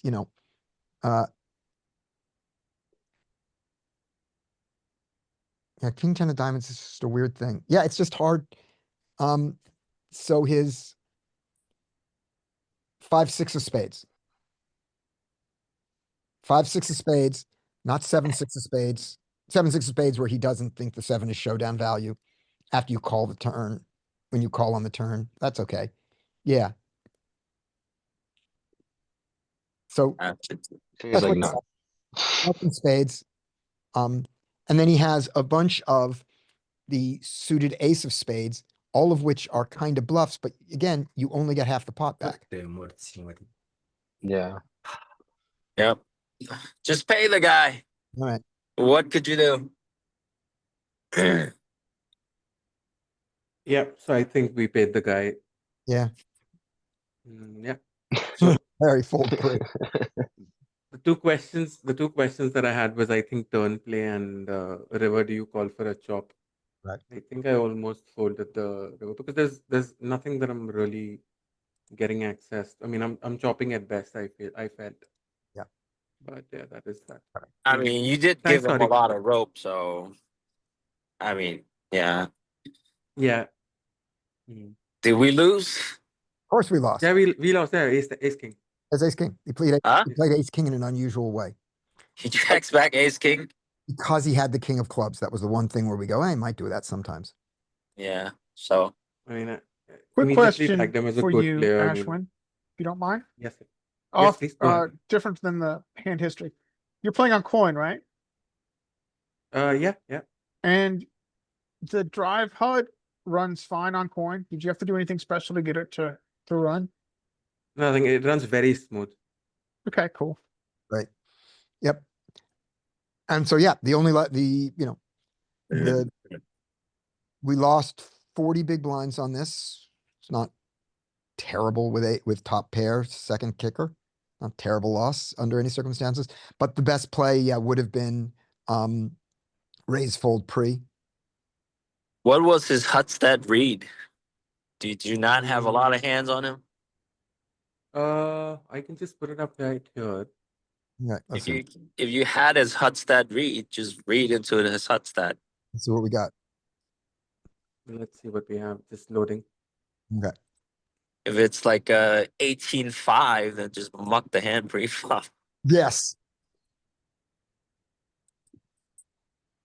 And if it's 43, muck the hand pre-flop. Oh yeah. He's very, very good. I mean, I remember him to be a good 22, player. 18. He was Yeah. playing at 22, 18, 15. Oh, yeah. That 15 means he probably knows the bluffs. He Yeah, doesn't. Exactly. I think Yeah. that would be a player that we could 4-bet bluff here. And then when he 5-bets us, we fold. Yeah. Or if he calls, we give up. Yep. If he calls, we're done. Calls, we're done. We get the ace. So let's do that in our heads. Let's 4-bet him. Let's have him, if he raises, we fold. If he calls, we flop ace 8-8 with our ace queen. So we bet small into that pot, right? We bet like a quarter. We bet like 10. Like We B20. No, we bet 10% pot. Yeah, 10. Yeah, No 10%. bigger than 20. Yeah, 10% pot. We bet small. He calls or raises. Let's give him, if he calls, the turn comes and we realize we're not ahead of anything more. Now we go into check call mode, I guess. No, it doesn't matter if you did like you just do a check range. Like in the 4-bet pot, what I would do is You check range Huh? you check range on the flop out of position in a 4-bet pot. no check range. I wouldn't check range. I would bet 10%, and then I would just check range on the turn, Gotcha. and then just let him tell you what he has. Like Right. if he has an ace there, he's always gonna bet. Yes. So in this hand, if we bet on the flop and he raises us, which I think he won't do. No, he won't do. This guy will not do. Yeah, because he's in a perfect position to call. So he calls that. The king comes. We check range. He bets. Do we fold then on that turn? We still don't fold. Right. So we're just going to lose a lot of money. Yeah, we're just gonna lose a lot of money. We're just losing a lot. So I think this is our Depending on the sizing, though, like Yeah. So I think Ashwin, I think this is our answer. When you have ace queen versus ace king and you see the flop and hit an ace, you are going to lose some money. And you should be happy that you only lost this much. Yeah. You know, when you see this flop, you're fucked. Yep. The Okay. idea is not to get out flopped. That's the idea. Yeah. Well, in this case, this one case, the idea was to not see the flop. did you know that ace queen is the get fucked hand? Yeah. Ace queen. I mean, I play tournaments for a living, so I have a lot of get fucked hands. Yes. You play what for a living? Oh, you play tournaments Tournaments. for a living. Yeah. So Yeah. Yep. How do you guys I do have- that? Shit, man. Come on. I have. Who's got another one? I'll stop sharing. Okay. All right. Anybody else got live hand? I've got some. Okay. Let's see the punt, Scott. All right. Oh, there's some punting. We shall begin the punting now. We're punting. We're punting on first down on some of these. All right. I have a quick question, Scotty. Yes. Look, I need to start, saving some of my hands and shit. How often do we do actual hand reviews in this? As often as we like. Meaning, Okay. usually at least once a week we do this kind of just what hands did you play that interest you, just your marked hands. And then if you're playing online, what we've done a couple times is we've done a hand history where somebody just shows 50 or 100 hands in a row, including the folds, and we just look through it and go, yep, yep, yep. Oh, no, no, no, no. So Oh, I need that. we'd be happy to do it. We can do that. We do that next week with you. Just record. Just record. You're playing online? Yeah, I'm playing on Bovada. I don't know if there's any fucking HUD systems that even can go into that. There is. If you use Poker Tracker 4, they have a hand grabber that works for Bovada. I believe it's just I called think. the Ignition hand grabber. Oh, okay, they had Ignition on there because I went on that one, but I did not have. I knew Ignition and Bovada are similar, but I didn't think it would work for Bovada because it only lists Ignition. I think it does. I'm not positive. Just go online and look. But I'll tell you that the hand grabber, that it does work. And also the Poker Tracker 4 people are super responsive in their tech support. They're great. Okay, all right, I'll do that. I'll get that set up. Okay, here we go. All right.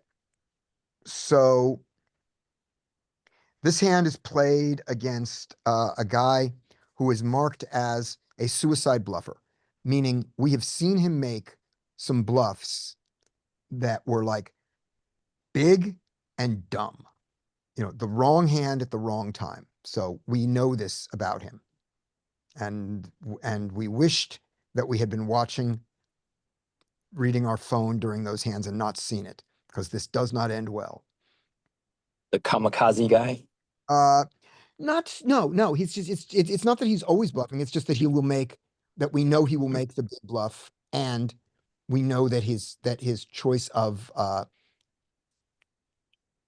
hands for it are not the ones that we think are the right ones.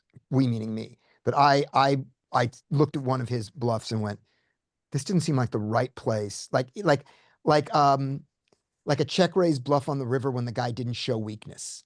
It's like, this is not gonna, and he wasn't deep enough. I think it may have been that.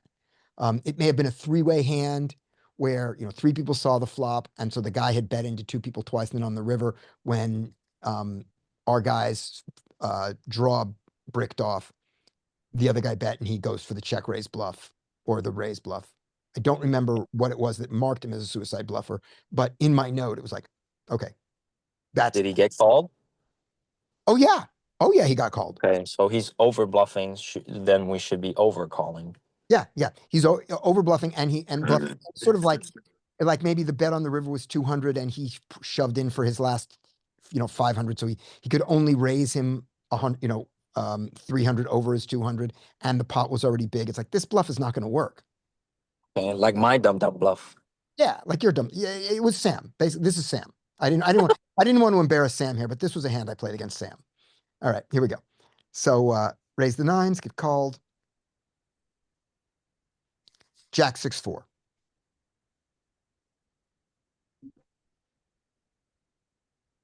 This seems like an easy check call to me. I can bet out, but I don't. It seems like against someone who's willing to bluff, let's give him rope. Check. He checks behind. Okay, Uh-oh. fine, whatever. There's the 3.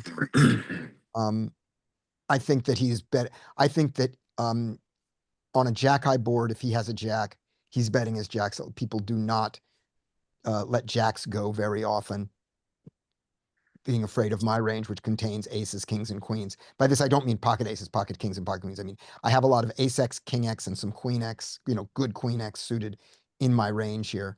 And so these people do not love giving me a free card when they have a jack very often. Maybe ace jack does it sometimes, because then it's only the king and queen that bothers him. But I think he has less jacks here. So I bet 30. maybe I should consider this still as marginally made and check again and not, and not worry about getting a 10 queen to fold or, when he has 10-8 or something like that, that could pick up. Maybe I should be checking this one again. But I bet for what I believed was value and protection. I got raised. It is a significant size raise. So what is his range?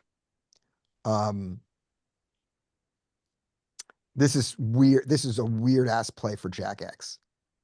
So what's his range? Pocket threes. Yes. Pocket fours, pocket sixes played weird. Pocket jacks played weird. No, he doesn't have pocket jacks. He's three betting that. Pocket sixes, pocket fours, pocket threes makes sense. 5-7. No, he bet the 5-7 there. So ace five, sure. Ace five of hearts, sure. Lots of hearts, sure. That's how I'm ranging him. What do you guys think? I think that's pretty accurate. Yeah. So I call. The river is the ace. And because I did not think clearly when he bet 500 in the river into 900, I decided that this is almost never a jack. The only jack it is ace jack. And I didn't think ace jack played this way particularly. So the thing I did not think was, when I said was this five, was the ace five. And I probably should have thought about ace five here a little bit more. Because that was one of the bluffs I put him on as ace five, and it gets there. And I didn't think of that at the time. I just looked at it and went, this ace, that all his hearts have bricked off. All his fives have bricked off, except ace five, and I didn't think that at the time. Yeah, I but don't remember it. all of his hearts also are ace of hearts. Yeah, and I didn't think of that.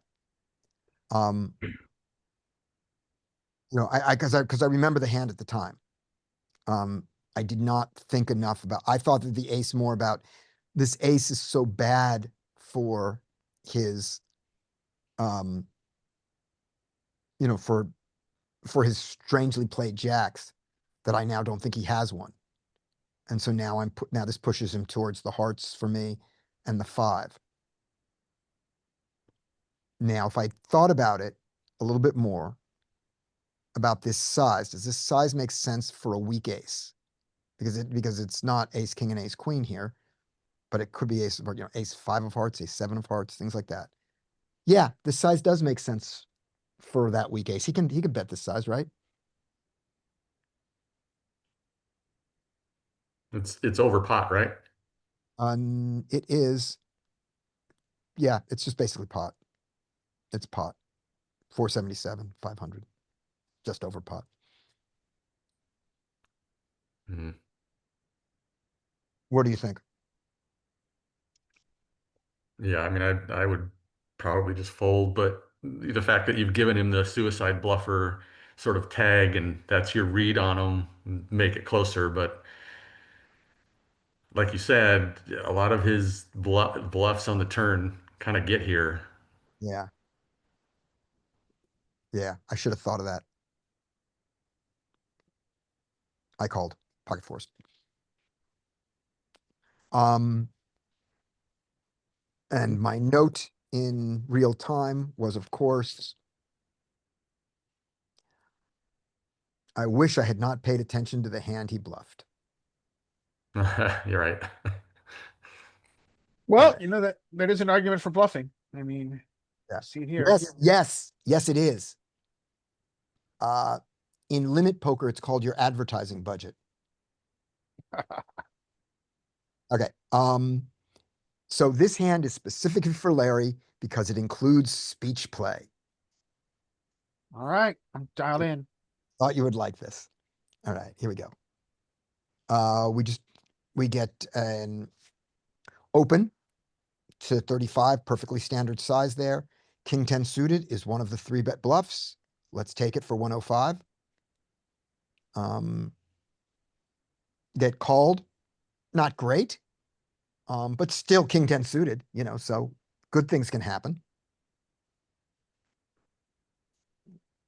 Very not great, but whatever. I needed good things to happen once this happened. So who cares now? It's like, All right, quick question here, and this is not an opinion, this is a question. yes. King 10 is, as you said, a very interesting hand. Make nutted Mhm. combos. Yeah. However, in live poker, this is pretty common. Where we pull from our 3-bet bluffs, and this is an excellent one. And all of a sudden, we're going 4 ways with King 10 suited. So in my game, this is not a common response to it. Okay, It happens. It happened. It's not that it never happens. You know, there are lots of mistakes in different players, and depending on how bad the players are behind, you know, I mean, remember the guy last week, there was the guy who said, oh, of course we're going to get a call from him. And that's why yeah, so this is an unusual happening. This is, I will be honest, this is common in my game. right. Your game is different. Your Yeah. game. Yeah, people are not as disciplined and they want to gamble more. Yes, But it's exactly. less money. Yep. My question now becomes, can we drop King 10 suited into a flatting range Yes. and play it for it and it's implied odds? Yes. If you want to have flat, if you have flats in the field, you can do this. If you're playing a non-flat in the field game, no. Yeah, I mean, so In my game- it makes less sense in your game where people are going to be more disciplined and you're not going to suit as often. And also you want to, frankly, you're paying a lot of rate. So Right. I'm in a California drop game. yeah. So Do you the- pay pre if you take it down free? yes, here's what it is. It's $2 pre. It's $7 on the flop.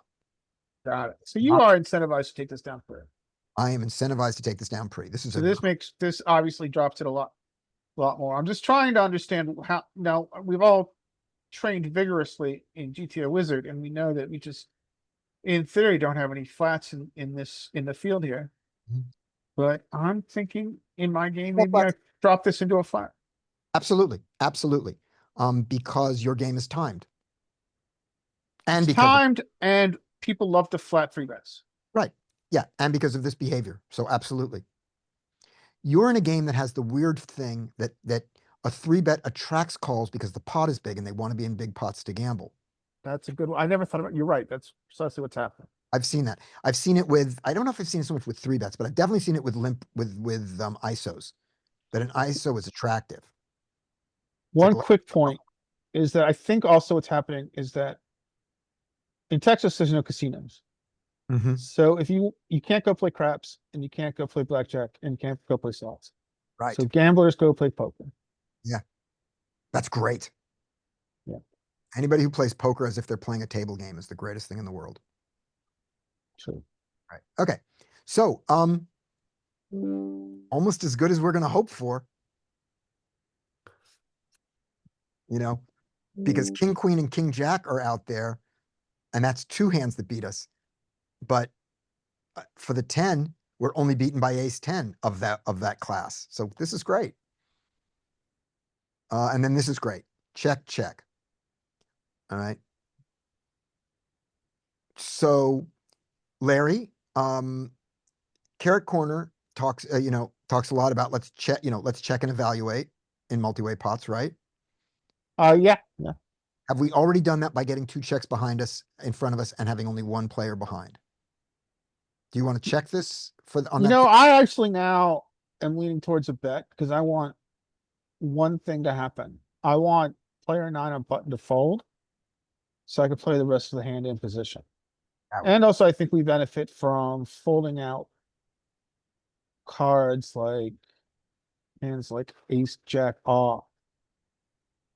So I do like a bet here. Now the size is awkward. I would probably go about 100 to 150. How about 120 exactly? Okay. Yeah, I like a bet here. Okay, we do. That's what we don't want. That's really what we don't want. Okay. And now, the beginning of the speech play. The guy says, oh, by the way, it goes check, check. I said, fuck you, Joey, and I bet 120. But remember, when I did it, I'm not facing a bet, or I'm not facing a bet and a call. I'm not violating the Joey rule by betting here. Joey's rule is not that one pair rarely wins multi-way. His thing is one pair rarely wins in contested multi-way pots. Yes, yeah, true. So now it's bad. Now it's Agreed. bad. This guy, the initial raiser, looks to me and says, you have an overpair? I say, there are only 3 other 10s. At least one of us has an overpair. So when people speech play in a multi-way pot, do they get reprimanded by the dealer in your game? No, absolutely not.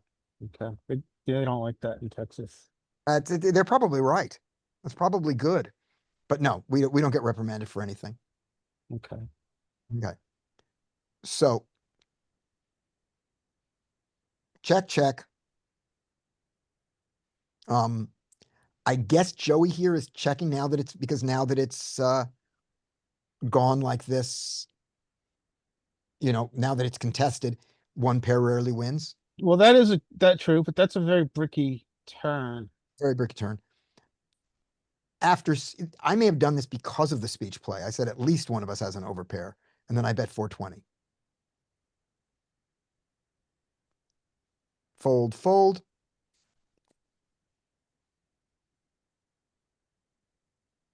How big shows. Fold. He pauses. I look at him and I say, how big is yours? Just meaning like you and I both have overpairs. How big is your overpair? And he folds. I thought you would like that. See, my heart would have been pumping out of my chest. I would not have been able to say one word. Okay. So Decades of live play. let's talk about that for a second. So you remember the hand where you were stared at you remember the hand where the guy tanked for 4 minutes? Your hand that we just talked Oh, I about. remember that vividly. And I said, was he looking at you? I have no idea. Right.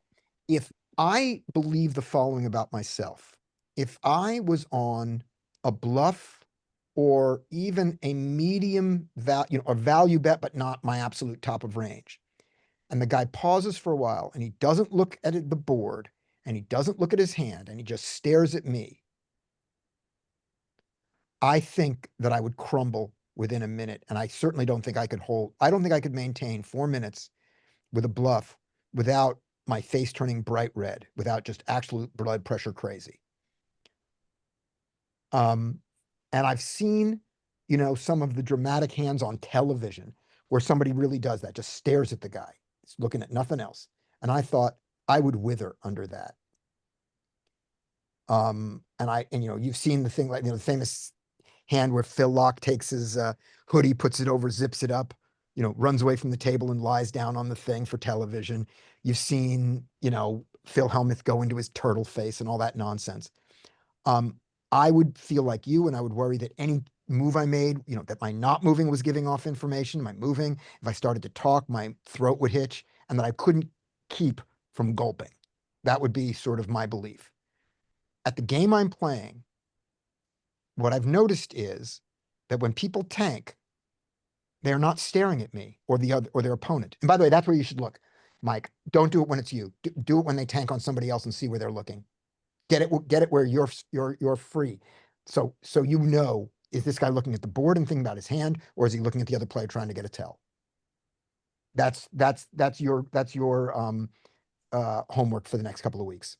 Oh, yeah, I won't be playing any more live poker for probably months. Okay, when you do,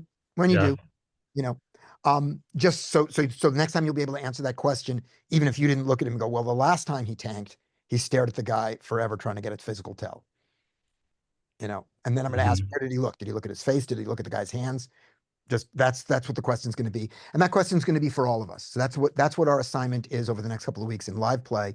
In a hand that you are not in, when somebody is tanking, let's try to figure out what are they thinking about and what they're doing and try to get a range of hands. And now I'm going to give you an example for myself. The board was 10 Jack X. I have King Queen. The guy bets into me big. I'm thinking for a long time. And what I'm thinking about is, does he have the pot odds? Does he have enough money behind for me to make this call? Do I have the implied odds? I'm in position. And so I look at his stack and and that's where I'm looking, and I'm counting his stack and making sure I get it right. And then I'm thinking the numbers, and anybody looking at me would have known that. So much so that when the guy who was bluffing and who was a better player than me, by the way, when he bet that, and I took a while and I did call when the next card came and he bet huge and I folded and he turned over his ace five, which was a bluff. He didn't have any, it was ace five suited. He had four bet me. I had raised him with a king queen. He four bet bluff with the ace five suited. All right. And you guys have seen this hand before. We talked about it. But one of the things that happened was when he turned it over, somebody at the table, either him or somebody else, said, well, it was the best hand. I mean, it was the best hand. They all knew that I had king queen because of where I looked and how I looked and what I was trying to figure out. I was figuring out numbers. So that's our assignment for all of us. Where's the tanker looking? What's he thinking about? And given that, can you range him at all? Can you get any information? And then if the hand gets shown down, were you right? All right. Now, back to the thing about Mike. So what is it you're feeling when you said you don't think you could say a word there? What is it you're feeling? What are you thinking? And what are you feeling? Oh, I know exactly what I was thinking. I was thinking that I just don't want to give anything away. Okay. And it happened a couple times. That particular time, I was bluffing. Obviously, you saw the hand. Another time, which happened after that hand, I was stone cold nuts. Same thing. Somebody tanked for like 3-4 minutes, and I was all in, and just did this exact same thing. I just shuffle chips in front of me and stare right at those chips, and I don't look anywhere else. Okay. And a third time where I had raised for value, but not the nuts and not a bluff, but like kind of a raise for value, and the guy tanked. Same thing, just looked straight at my chip. So Great. try to do the same thing, I guess. Great. Okay. Here's my advice for you on this. Do exactly what you're doing, except in your head, I want you to do a mantra, which is when you are bluffing, I want you to picture the nut hand in your hand, and I want you to be saying to yourself while you're doing the chips, please call, please call, please call. Just say that over and over in your head, while doing exactly what you're doing now. Okay. And on your next, when you have the nuts, I want you to picture the bluff, and I want you to keep doing exactly what you're doing, but I want you in your head to keep saying over and over again, please fold, please fold, please fold. Don't look at the Okay. cards, picture those cards, and really, as much as you can act, as much as you can do a method act, I want you to have in the picture of your head whatever the opposite of your hand is. Gotcha. What about that third one where I'm kind of like, he could call with the worse hand, he could call with a better hand. Then think about tits. Okay. Don't make that play. Yeah, be polarized. Yeah. Good point, Ashwin. Okay. Now, for myself, as I said, if someone's staring at me trying to get a read like that over time, I think I would have a really difficult time. And I'm going to try to do the thing I said to you. The reason the speech play is so easy for me is because talking is so easy for me. So it's not that I have any poker speech play, like I have any idea of you should do this to try to convince somebody of that. I don't have any sort of talking tells model in my head. Hungry Horse just did a video of tells, which is available online, which is worth watching. And in it, he does a little bit about when they say this, it's that what you can infer from their talking. So that's worth watching. But this one was just really easy for me because it was it was like a joke. And jokes are so easy for me. So that's why You're a performer. You have experience with that. I really do. Yeah. So that was the thing, is when the guy says you have an overpair, it's just like the conversation, it's like there are, just like, look at the board here. There's 4 of us in the hand. There's a 10 on the board. There's only 3 other 10s in the deck. Somebody, and the board is rainbow. There's no draw. I didn't say there's no draw, but it's just like, somebody, one of us has an overpair of the four of us. And when I said how big is yours, there's a way to say this where it's a dick joke, where it's a challenge to him. Yeah. And I did not do that, even though the wording here is worded as a dick joke, because Yeah. I do dick jokes for a living. I do a lot of dick jokes. I have no problem making dick jokes. My name used to be Scotty Dick Joke Meltzer among my friends. My latest dick joke, by the way, is if you've ever seen what I look like, I'm completely bald and I look like Jeff Bezos. I have done at AWS, I have done a Jeff Bezos impression on stage. So I look like Jeff Bezos enough that you can do that. I have a big nose. So in my show at a certain point, when this gets pointed out, something about Jeff Bezos, my partner who is playing my wife on stage. So my wife on stage says, see, the difference between Scotty and Jeff Bezos is Jeff Bezos has a rocket shaped like a penis and Scotty has no money. So that's the joke. That is our latest. That's our latest dick joke. And we're going to try that on stage probably this Saturday for the first time. I'll let you know how it goes.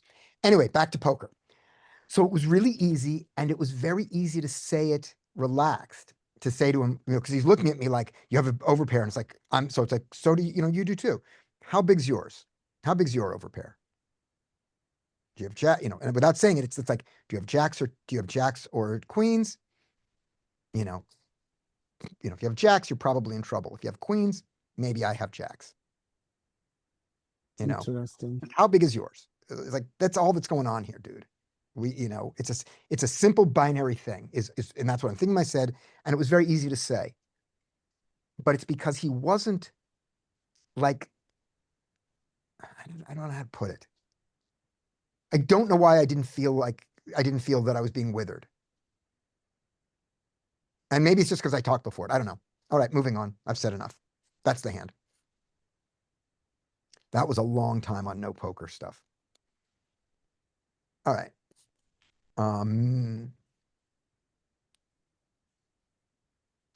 Multi-way. In honor of Joey, the King 10 again. We're going to raise the King 10. We're going to get called. Oh, by the way, we raised the King 10 to 3.5 because this player here has a VPIP of around 70 or 80. This is online. He's got a 70, 80, 90 VPIP, something like that. And he's shown that he's calling bigger bets. So King 10, perfectly raisable hand here. So let's just go bigger. Now, my first question is, this was to Mike. King 10 is clearly an open in the cutoff. Is it an open for 4 big blinds or 5 big blinds? It's got to be an open for 3, right? Is it in the 5 big blind open? Or is Mike gone after my speech? Mike Hey, has sorry, left. Scotty. I actually took a quick call there for the second, so I didn't hear you. Okay. Is King 10 offsuit a 3-bet? I mean, an open in a 5 big blind. Is it a 5 big blind open? Is it a legal 5 big blind open? From what position? Cutoff. Cut off King 10 off. I would think that it is, but let's take a look. Yeah, I wanted to check that.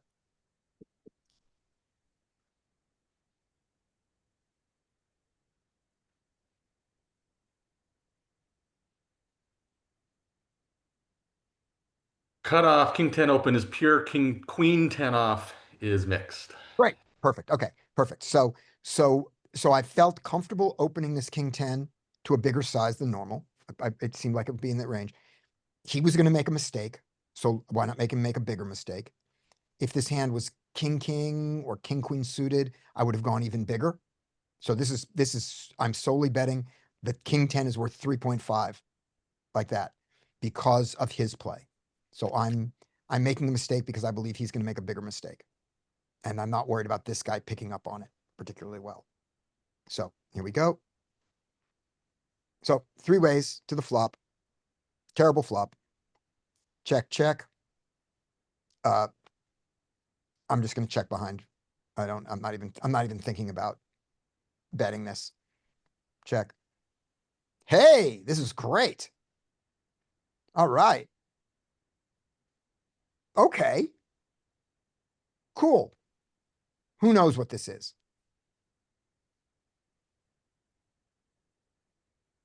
Hmm. And Joey could not have been clearer in my head. No thought about it at all. There we go. He Yep. calls it 26. River comes. Check. He checks behind. And this is what Joey says you're going to be up against, and he's right. The draw and the better made hand. His check back when the hearts come in seems a little nitty with a set. But okay.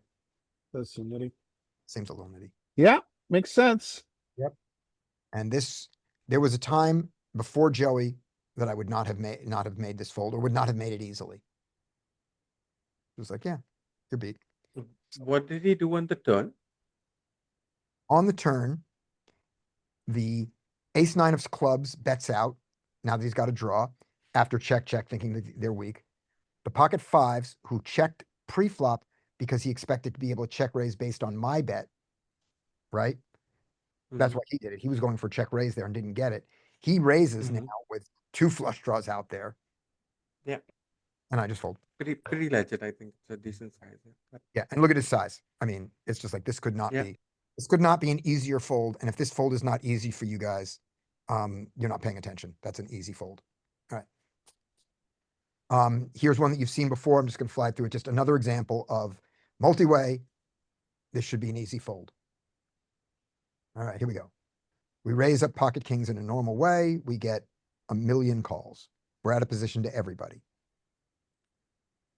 I can bet here.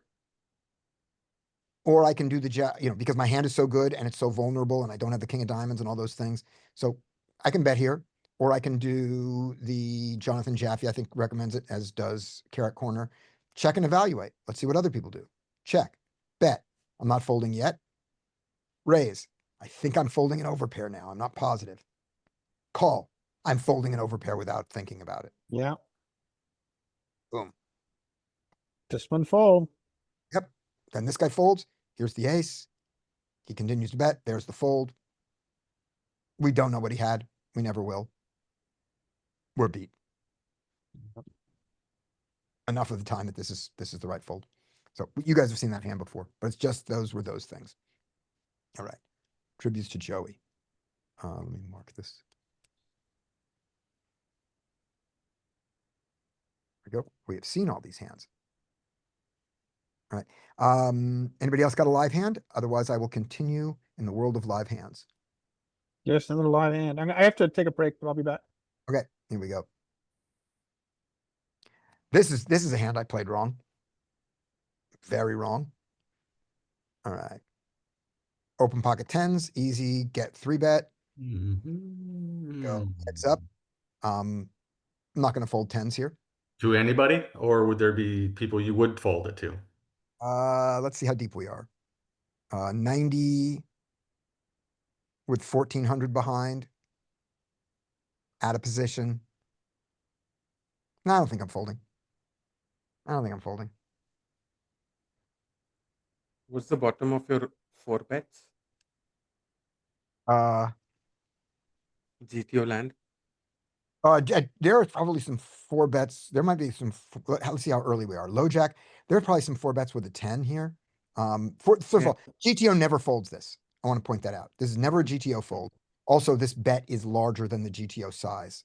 We'd have to. No, Scotty, I don't think that's right. Tens will fold there in mixed folds. Okay. All right, I'll look. Yeah. Okay, thank you. Maybe it's later. Maybe I'm thinking here. So we'll look this up in a second. But for me, I can certainly fold 9s and 8s here. And I can 4-bet, I can 4-bet queens and I can not 4-bet them. I'm not 4-betting jacks. That's me. Okay. I'm 4-betting ace king. And if you want to know what's my bluff, if I do ace 5 suited, that's going to be a bluff. But mainly, in my mind, my ace king is actually a bluff. Because when ace king gets pocket jacks to fold, it was behind. So it's a bluff in my mind. All right. Now let's see what the correct way to play this is. All right. In the wizard, we are, what was our position here? Sorry. We are low jack and he is high jack. So in this world, low jack raises, high jack only goes to this size, and to this size, the low jack is Ace folding tens right and left. So I should have, so this is a really good fold that I didn't make. Because remember, he went 4x. You were about to say, Mike? Yeah, I was just curious about the raise size, 8.5. That's unusual. I've never seen that. Yeah, I know. They went, and interestingly, it was 8.5, then 9, then 9.5, then 12. It's that weird thing they have here. Now, let's see if I can make can I change this and have a 3-bet larger? So you would be like 150 deep here, I think. I'm 150 deep. Do you have can you give me, can you bring up a range that's interesting for that? I think so. Let's see what we can get.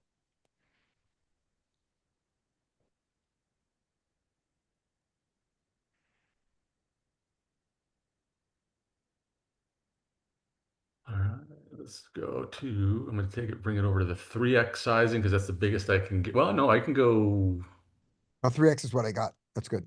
okay. I opened 3. 3x, let's give you the rake structure here. Good enough. Yep, that's fine. I'm a Okay. drop, but it's what it is, as long as we have a rake. So raise and 3-bet, 150 deep. Oh, this is good. 10. Yeah, so we're getting there. Come back around. Okay. It's a little better because you're deeper. Yeah, not bad. So yeah, this is fine. I should have considered folding more than I did, and I should have considered it even more because it was 120 and not because it was 12, not 10, like that.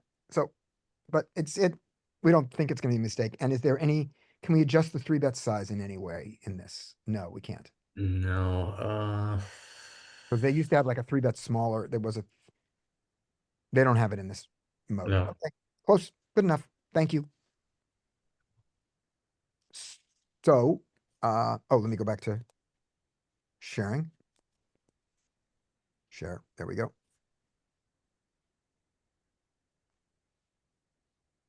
So goes around, we call. This seems pretty easy. He bets 120 into 377. I haven't lost enough money yet. I have to, even without the 10 of spades, I think I have to, with the 10 of spades, I don't believe I ever fold. With the without the 10 of spades, I think I still have to call this size. And it's 120 into like 250, right? 120 to 250. I think I got a call. Let's, Yeah, I think so too. yeah, let's peek this for fun. All right, so here we go. Reset. Let's see if we have 200 big blinds yet, post flop yet. Let's see if they've implemented that. I don't think they have. 6 max, 200, sorry, 6 max. Oh, 6 max doesn't have 200. So let's just do 8 max 200 and just see if we get post flop. Raise, raise, low jack, tens. Always call because there's no rake in this version. There's no rake, so it's always a call. No post flop. All right, let's go back to the raked version. Okay, so 6 max, 100, raise, get re-raised, back on us, folding tens a lot in the raked version. They love the fold of tens here. We didn't. There's a sliver we can play on. The board is 8-8-6 with the 8-6 of spades, 8 of diamonds.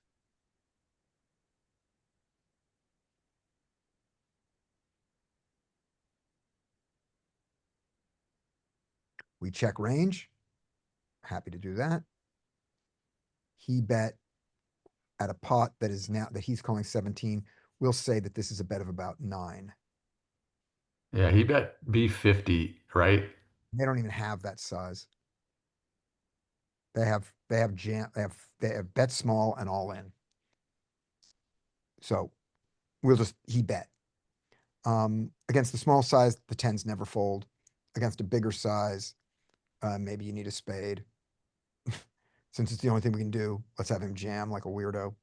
You fold all of them, but if you have a spade, you can call, but you just don't. So there we go. All right. So here I am being slightly uncomfortable. Preferring a spade, don't have a spade, calling anyway. There we go. Okay, binky binky. Dinky dinky. So the check is obvious. That's easy. Okay. His bet size, 320. That says he likes his hand. So Mhm. I can raise now. If you call, you leave yourself pot size. He leave a pot size bet for him. Right. Less than a pot size bet. No, pot size bet. You're right, because it's already counted in there. Yeah, pot size bet, which seems great. That just seems great. Did you know anything about villain? I don't think I have any note on him. Let's take a look. Let me see if I have a note on this villain. Time. Deep, he's got 1600 to start with. No, I have no note of it. I have no note on him. But Click it. So, yeah, I mean, you could do either here. I like the- clicking. clicking is nice, jamming is nice. The reason I called at the time was I thought to myself, this is strong enough that that with his strong hands he's betting the river. But if I raise here, this is such an underbluffed line that I'm turning my hand face up. I'm not saying I have pocket tens. I'm saying I have an 8. Yeah. And if he ever has ace king here, he folds to my 8. If he has- Also, Yeah, you but know, I think he checks back the river too, though, with that. Yeah. I think he's going to check back a lot because there can be a lot of cards here that come where he's not going to bet even aces. right. Yeah, there could be. But then again, I have the chance of betting out. I can donk the river. yeah. And also it looks like he's setting up for a pot size shove. Because he's betting up for pot size shove. There is no card that I really don't want to see. A spade might be great for me, or it might kill my action. Yeah, I mean, there's arguments both ways. I think, Mike has a valid argument that there's a lot of action killing rivers. Yeah. Some people just religiously believe in slow play or in fast play all the time. I think to do either thing. Yeah. And I wrote a note there and I hate I hate what I was thinking. I think I was doing it wrong, I believe. All right, so here's our pocket tens. We call. We get the best 10 in the world on the turn, the 10 of clubs. So our tens now all check. That's obvious. Mhm. His bet is about 75% pot. Pot is 27 big blinds. Here, 28. So we're going to call it. Well, let's look at the two. Let's look at the only two we have. At 14, What's the slow play? it's a slow play. At Yeah, slow play 27, against solver because they are going to find the appropriate bets on the river. Yeah, Mike has another good point. It's just all right. humans are devoid of bluffs here. So I called, and it was the thought of this is such an underbluffed spot. Does he know that? Is my hand face up? The king comes. And the weirdest thing is that I wrote in my notes this, and I don't know what I was thinking. I wrote fuck. Hmm. Well, kings are a large part of his range. Yeah, that's the one I love checking now. Yeah, yeah. And because now his ace king is there, and now his ace king might bet. Might not. I mean, yes, jacks and queens now are not betting. And I checked it, and that's what, and my note, and I'm not sure why. That's the part of the hand I didn't like, was this check here, because now that he's got the king, I should figure now he's gonna call me. The hand that I was worried about folding is now gonna call. Yeah, I see your point. So you would have liked a donk shove. I mean, I think, yeah, I think I do the weird donk shove. Now, I can't imagine that that this guy ever does that. Low jack calls. And we get the king of not spades on the river. There's the king of not spades. Yeah, there's no donk. There's no donk of any hand. It just See if solver checks behind ace king there though. nope. No, yeah, okay. And I'm shocked when I see this. This really does surprise me that when I see what his hand is. He turned it up for you? His hand is ace ace. Whoa. I was very surprised that he did not bet the river. That is really knitting.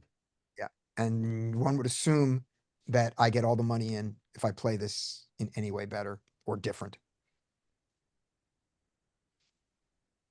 So the solver doesn't hate what I did. I don't like the result. What do you guys think of it now in review? We don't know, not knowing his hand is specifically ace ace, but on the range that we think makes sense, which includes ace ace. Well, What if do you- he's an unknown, his turn size felt like he was setting up a river shove. Yeah, Yeah, I said it out loud. I said they're just gonna check behind so often with hands that, shouldn't. yeah, I mean, Yeah. this is a big argument for a fast player. I mean, Because I when think you it's really player dependent. Yeah. Sounds like you didn't have any information about this player though. we keep saying, listen to their sizing. And maybe what I should have done, maybe, is not what the solver does, but listen to his saying, when he bet 320 here, he was saying, I really like my hand.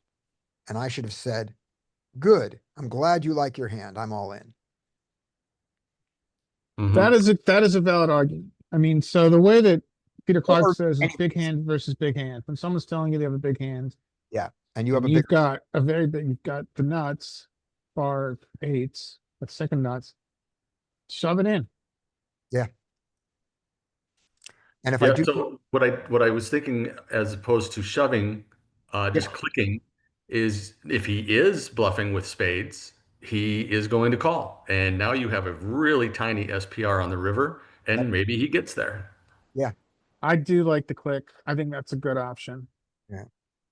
I sometimes get concerned about if it's face up, but I think it works fine live.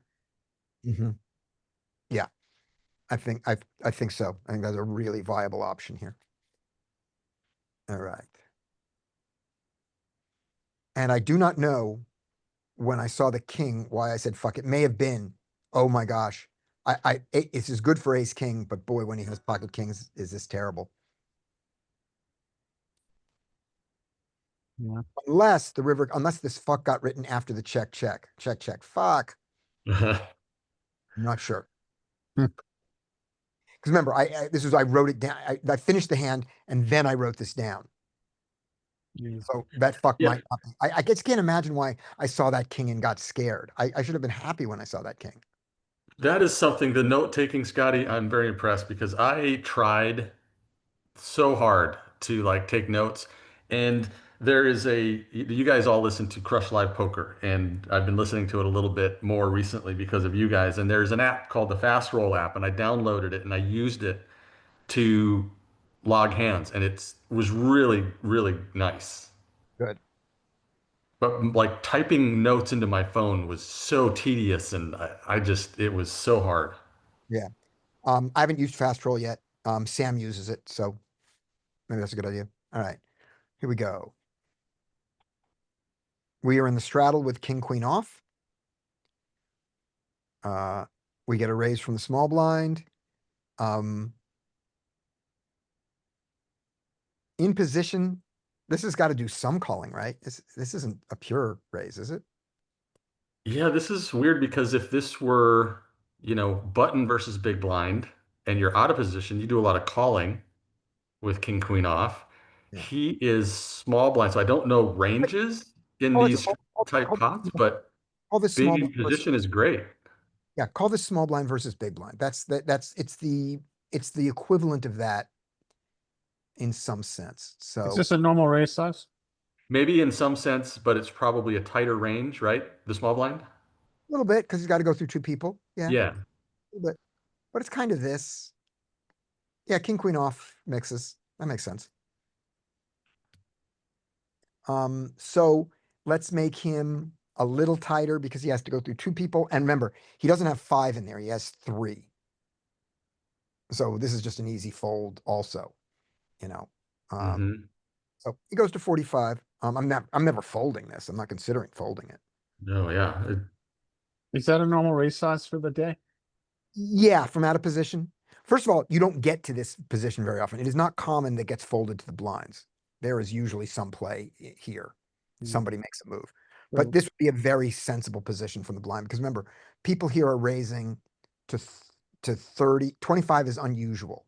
A 2.5 is unusual. 30 and 35 are common and 40 happens here. So this being my standard size here is usually 40 or 50. So yeah, that's fine. I call. Great. He bets. He bets half pot. This seems like the easiest call in the world. Yeah, I Agreed. agree. No raise. Yeah, that seems like the easiest thing in the world. Okay. He bets 120. This seems like the easiest call in the world. Certainly not raising. No. I don't And think- you're starting to think king, queen is not so great, but you're not folding.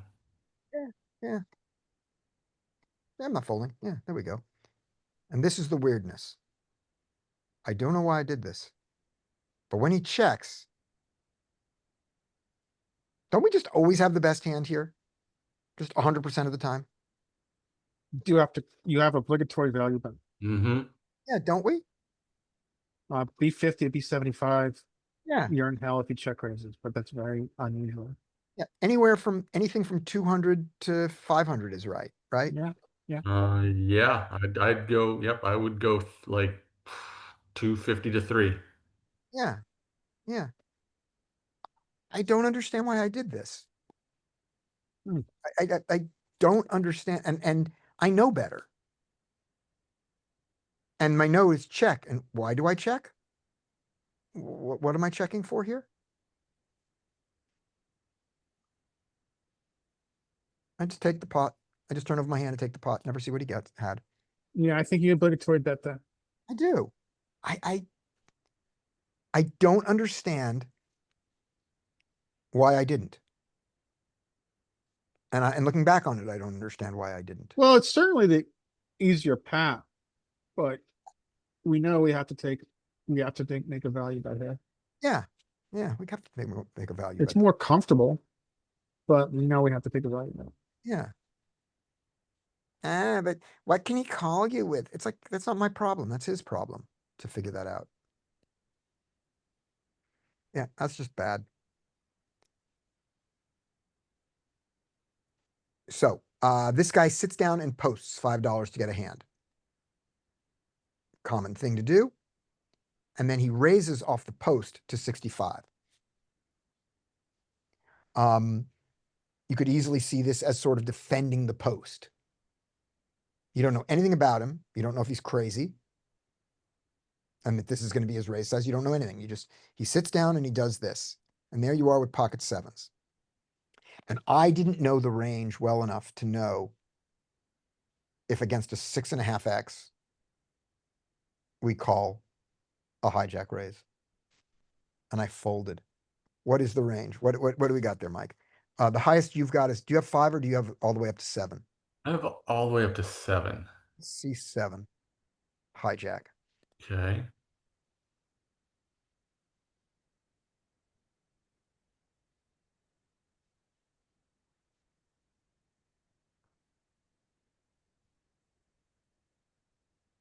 Uh, 100 big blinds? Let's look at 100 first, and then if we have it at 150, let's look at 150. Or like, Okay. yeah. And we got rake. Yeah, definite rake. hijack.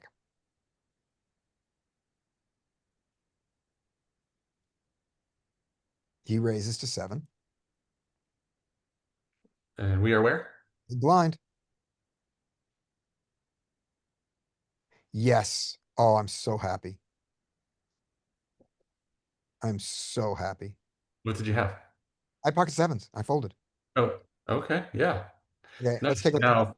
Now versus maybe a lot of the human players, you might get away with some calls here because they probably don't have. They're This- probably tighter than this. Yeah. Which is good, right? Because you want to stack that strong range. Yeah. All right, let's take a look at, let's push this up to 150 big blinds.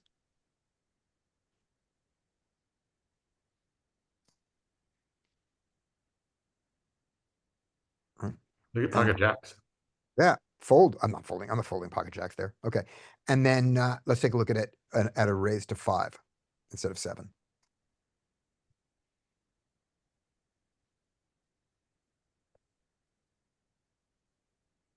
All right. I'm so happy. At the time, I just went, I don't need to spend 6.5 big blinds for this when on other hands, I'm going to be able to do this for 3. But I just didn't know the range. So I'm just happy that sort of, that my instinct wasn't that far off. Mhm. I'm going to assume that most of our coaches that would just say, no, just call. You know, just call, take a flop. But in a sense, the bigger he makes it, the less the $10 you already have in there matters. And so now you just ask, what would you do with 7-7? And you have to play it out of position. So if you wouldn't call 7-7 to this size here, don't call here. We talked about that the other day with, I think with Brian about sizing. So that's that lesson.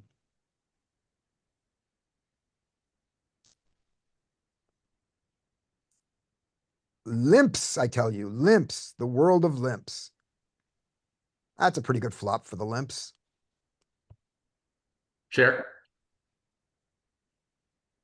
There's a bet of 30. Share.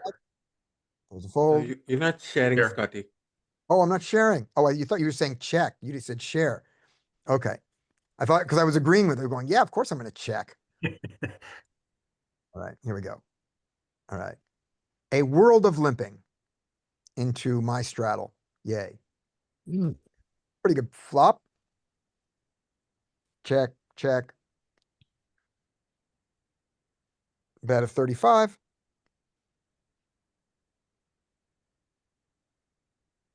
You can You want to call? You do wanna- it. Okay, we'll raise to 145.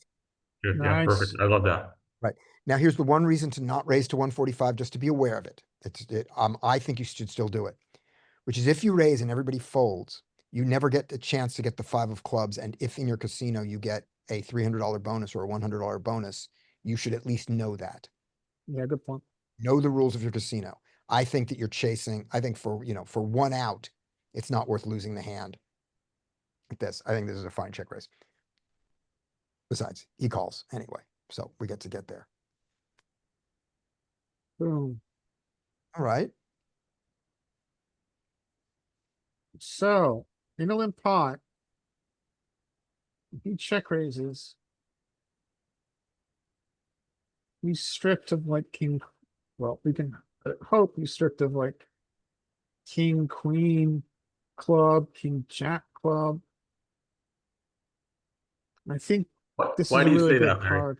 He means What? king of club queen, king of club jack, not king queen of clubs. Now, why do you say that? Because of the raise on the flop? Because it's a limp pot, he didn't ISO. Yeah, he Yeah, doesn't. but so here's what I found that those hands were always getting limped. Like Yeah. nobody raised king jack, just the good players did, but all of the rest, like Yeah, I 60 can't argue with that point. 70% of all the other players I was playing with, they didn't raise those hands. I cannot argue with that point. You have a very good point. And remember the model. I'll just show it to you one more time. Yay, limps. The limping range. Here it is. Oh no, that's the response to the limping range. The limping range. This is it. Oofta oofta. No, it's more in the, there's your king jack offsuit right there. You know, not, king queen is a little, is not as prominent. It's there, but this, I mean, this is, we're filled with this. Yeah. So there it is. All right. Anyway, So so I think, yeah, we've got an obligatory value bet. Hmm. but also notice that, the one thing there, which is, while he has those, king of clubs, queen, king of clubs, jack, which he has, king of clubs, 10, all those he has, probably fold to this check raise. Hmm. That's where I was thinking. Now they're kind of stripped of those after this. Yeah. Um, I'll give him a little bit of king of clubs 10, because king of clubs 10 has the backdoor flush draw and the backdoor straight draw and the 2 overcards, all of that. But he still has to choose to bet that into this many players, and that's weird. He didn't do that.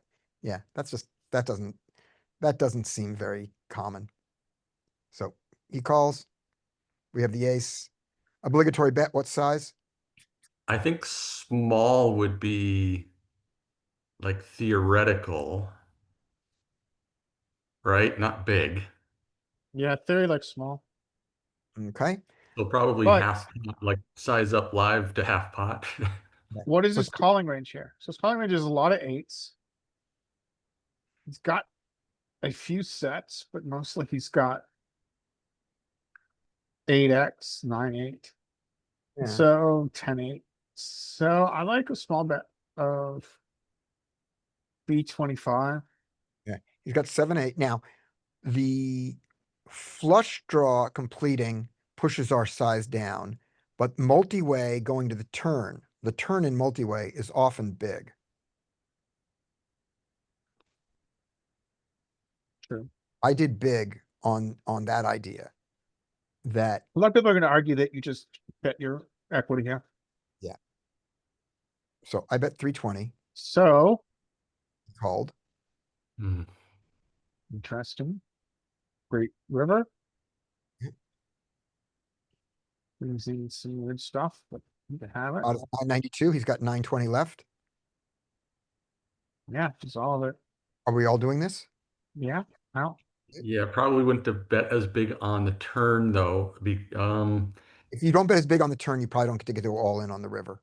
You probably Yeah, which I don't know if you'd want to. I don't know. That's the thing though, because when you bet big, now you know that, I mean, there's going to be flushes out there, right? Right. You mean like that one? Yeah. Yeah. Um, faster. whereas if you bet small and he raises, I think you could consider folding, right? Good. But if he just calls, then you get to the river, you can value bet and you're not value betting quite as much. I don't know how that works, but I don't even know if this guy would have raised me with his queen high. He probably would have, but he might not have, and I might have just gotten. no, yeah, probably not. Yeah. So if I take that line, so I like the raise there. I get there, I bet 100. He calls the 100. Pot is 500. I bet 4 or 500. He calls, I lose less.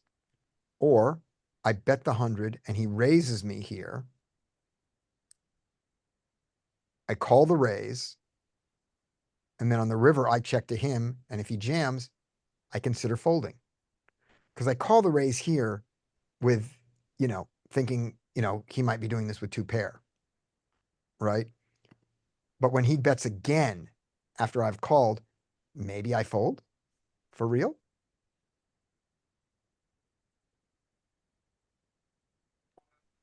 Maybe not, but it gives me more ways. It gives me more ways to not go broke. It's hard to not to fold this, Yeah. especially in a limp pot. Maybe I have to go broke in this, or maybe I just have to go broke in a different order. Or again, I get lucky and he doesn't make it that big. But Or you get What- lucky and it's a 5 of clubs on river. yeah, but I also give, or it's any club on the river. And then I have to fold. any club on the river that isn't the 5 of clubs, and I That's go, true. high flush is now dead.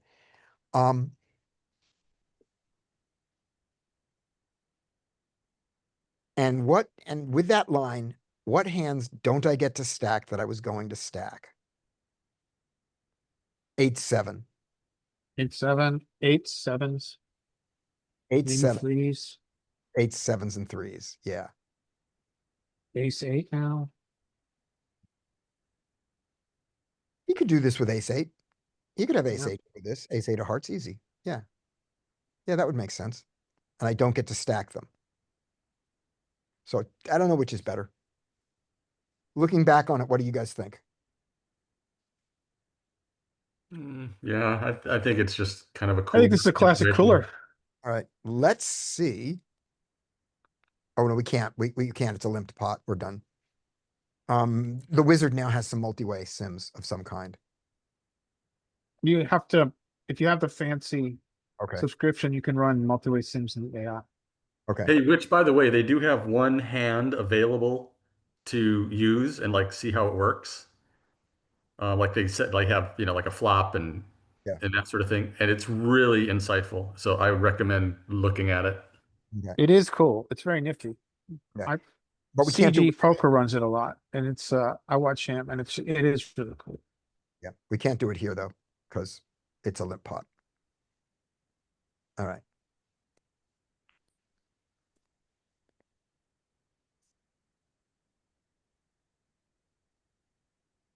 And the last one in this segment, and then we'll decide whether we want to be done for the day at noon or not. Friday, by the way, I'm gonna have to be done right about noon or 11:45 instead of Okay. 12:50. Because I gotta go and have some bit of life. So this is a lesson specifically in knowing the rules of the room. Whenever you go in any new poker room, always, ask them, what's the partial bet rule here? You Good wanna know, idea. right? In Lucky Chances, it is full size. And on this site, this was an online site, I believe it is full size. I haven't looked it up. I'll look it up as soon as we stop the recording. Okay.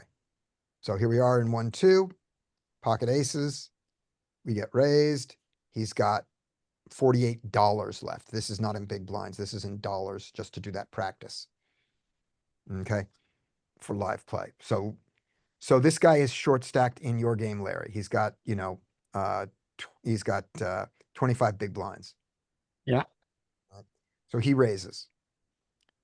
So when it comes to us, you're already thinking about what your 3-bet size is, right? Yes. But it can be smaller than normal. True. It can be damn small because of his thing. Min click almost. A min click wouldn't be bad.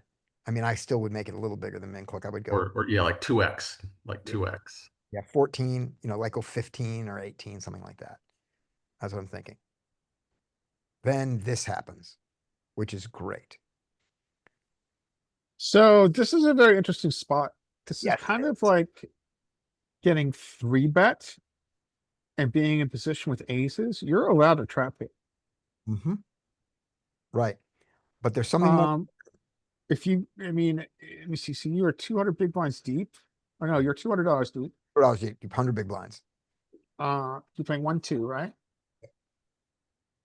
So yeah, if you're playing 1-2, you get traps here if you want.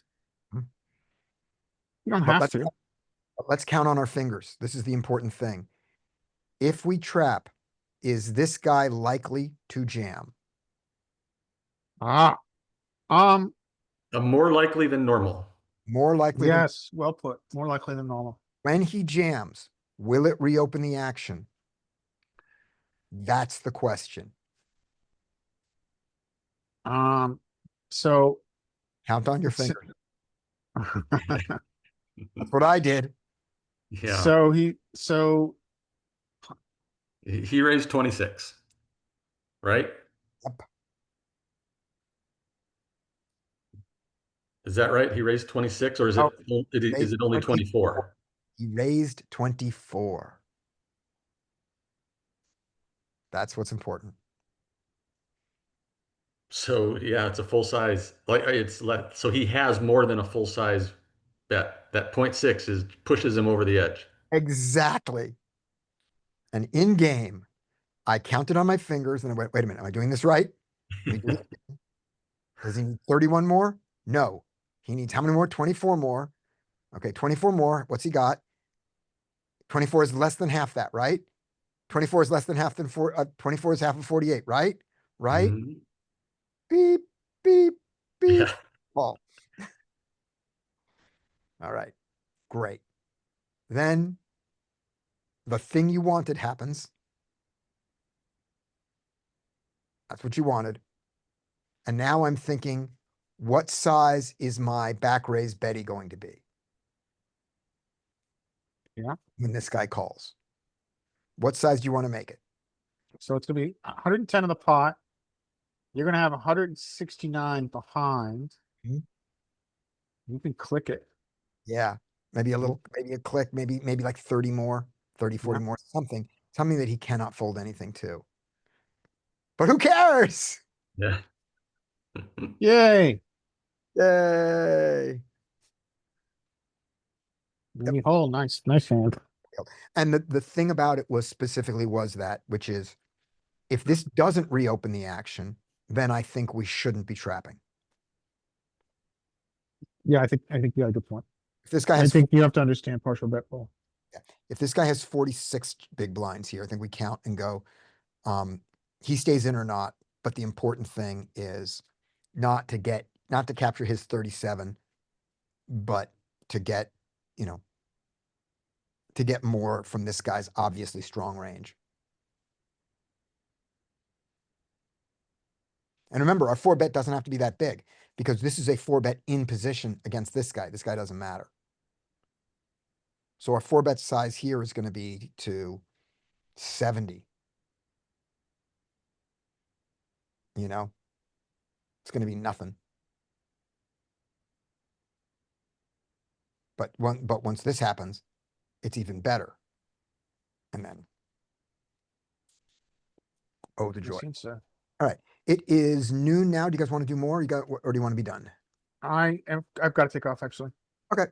So Friday, Friday, we are looking at the, SRPs playing as the first in, flat behind from the field, and we have to play out of position posts.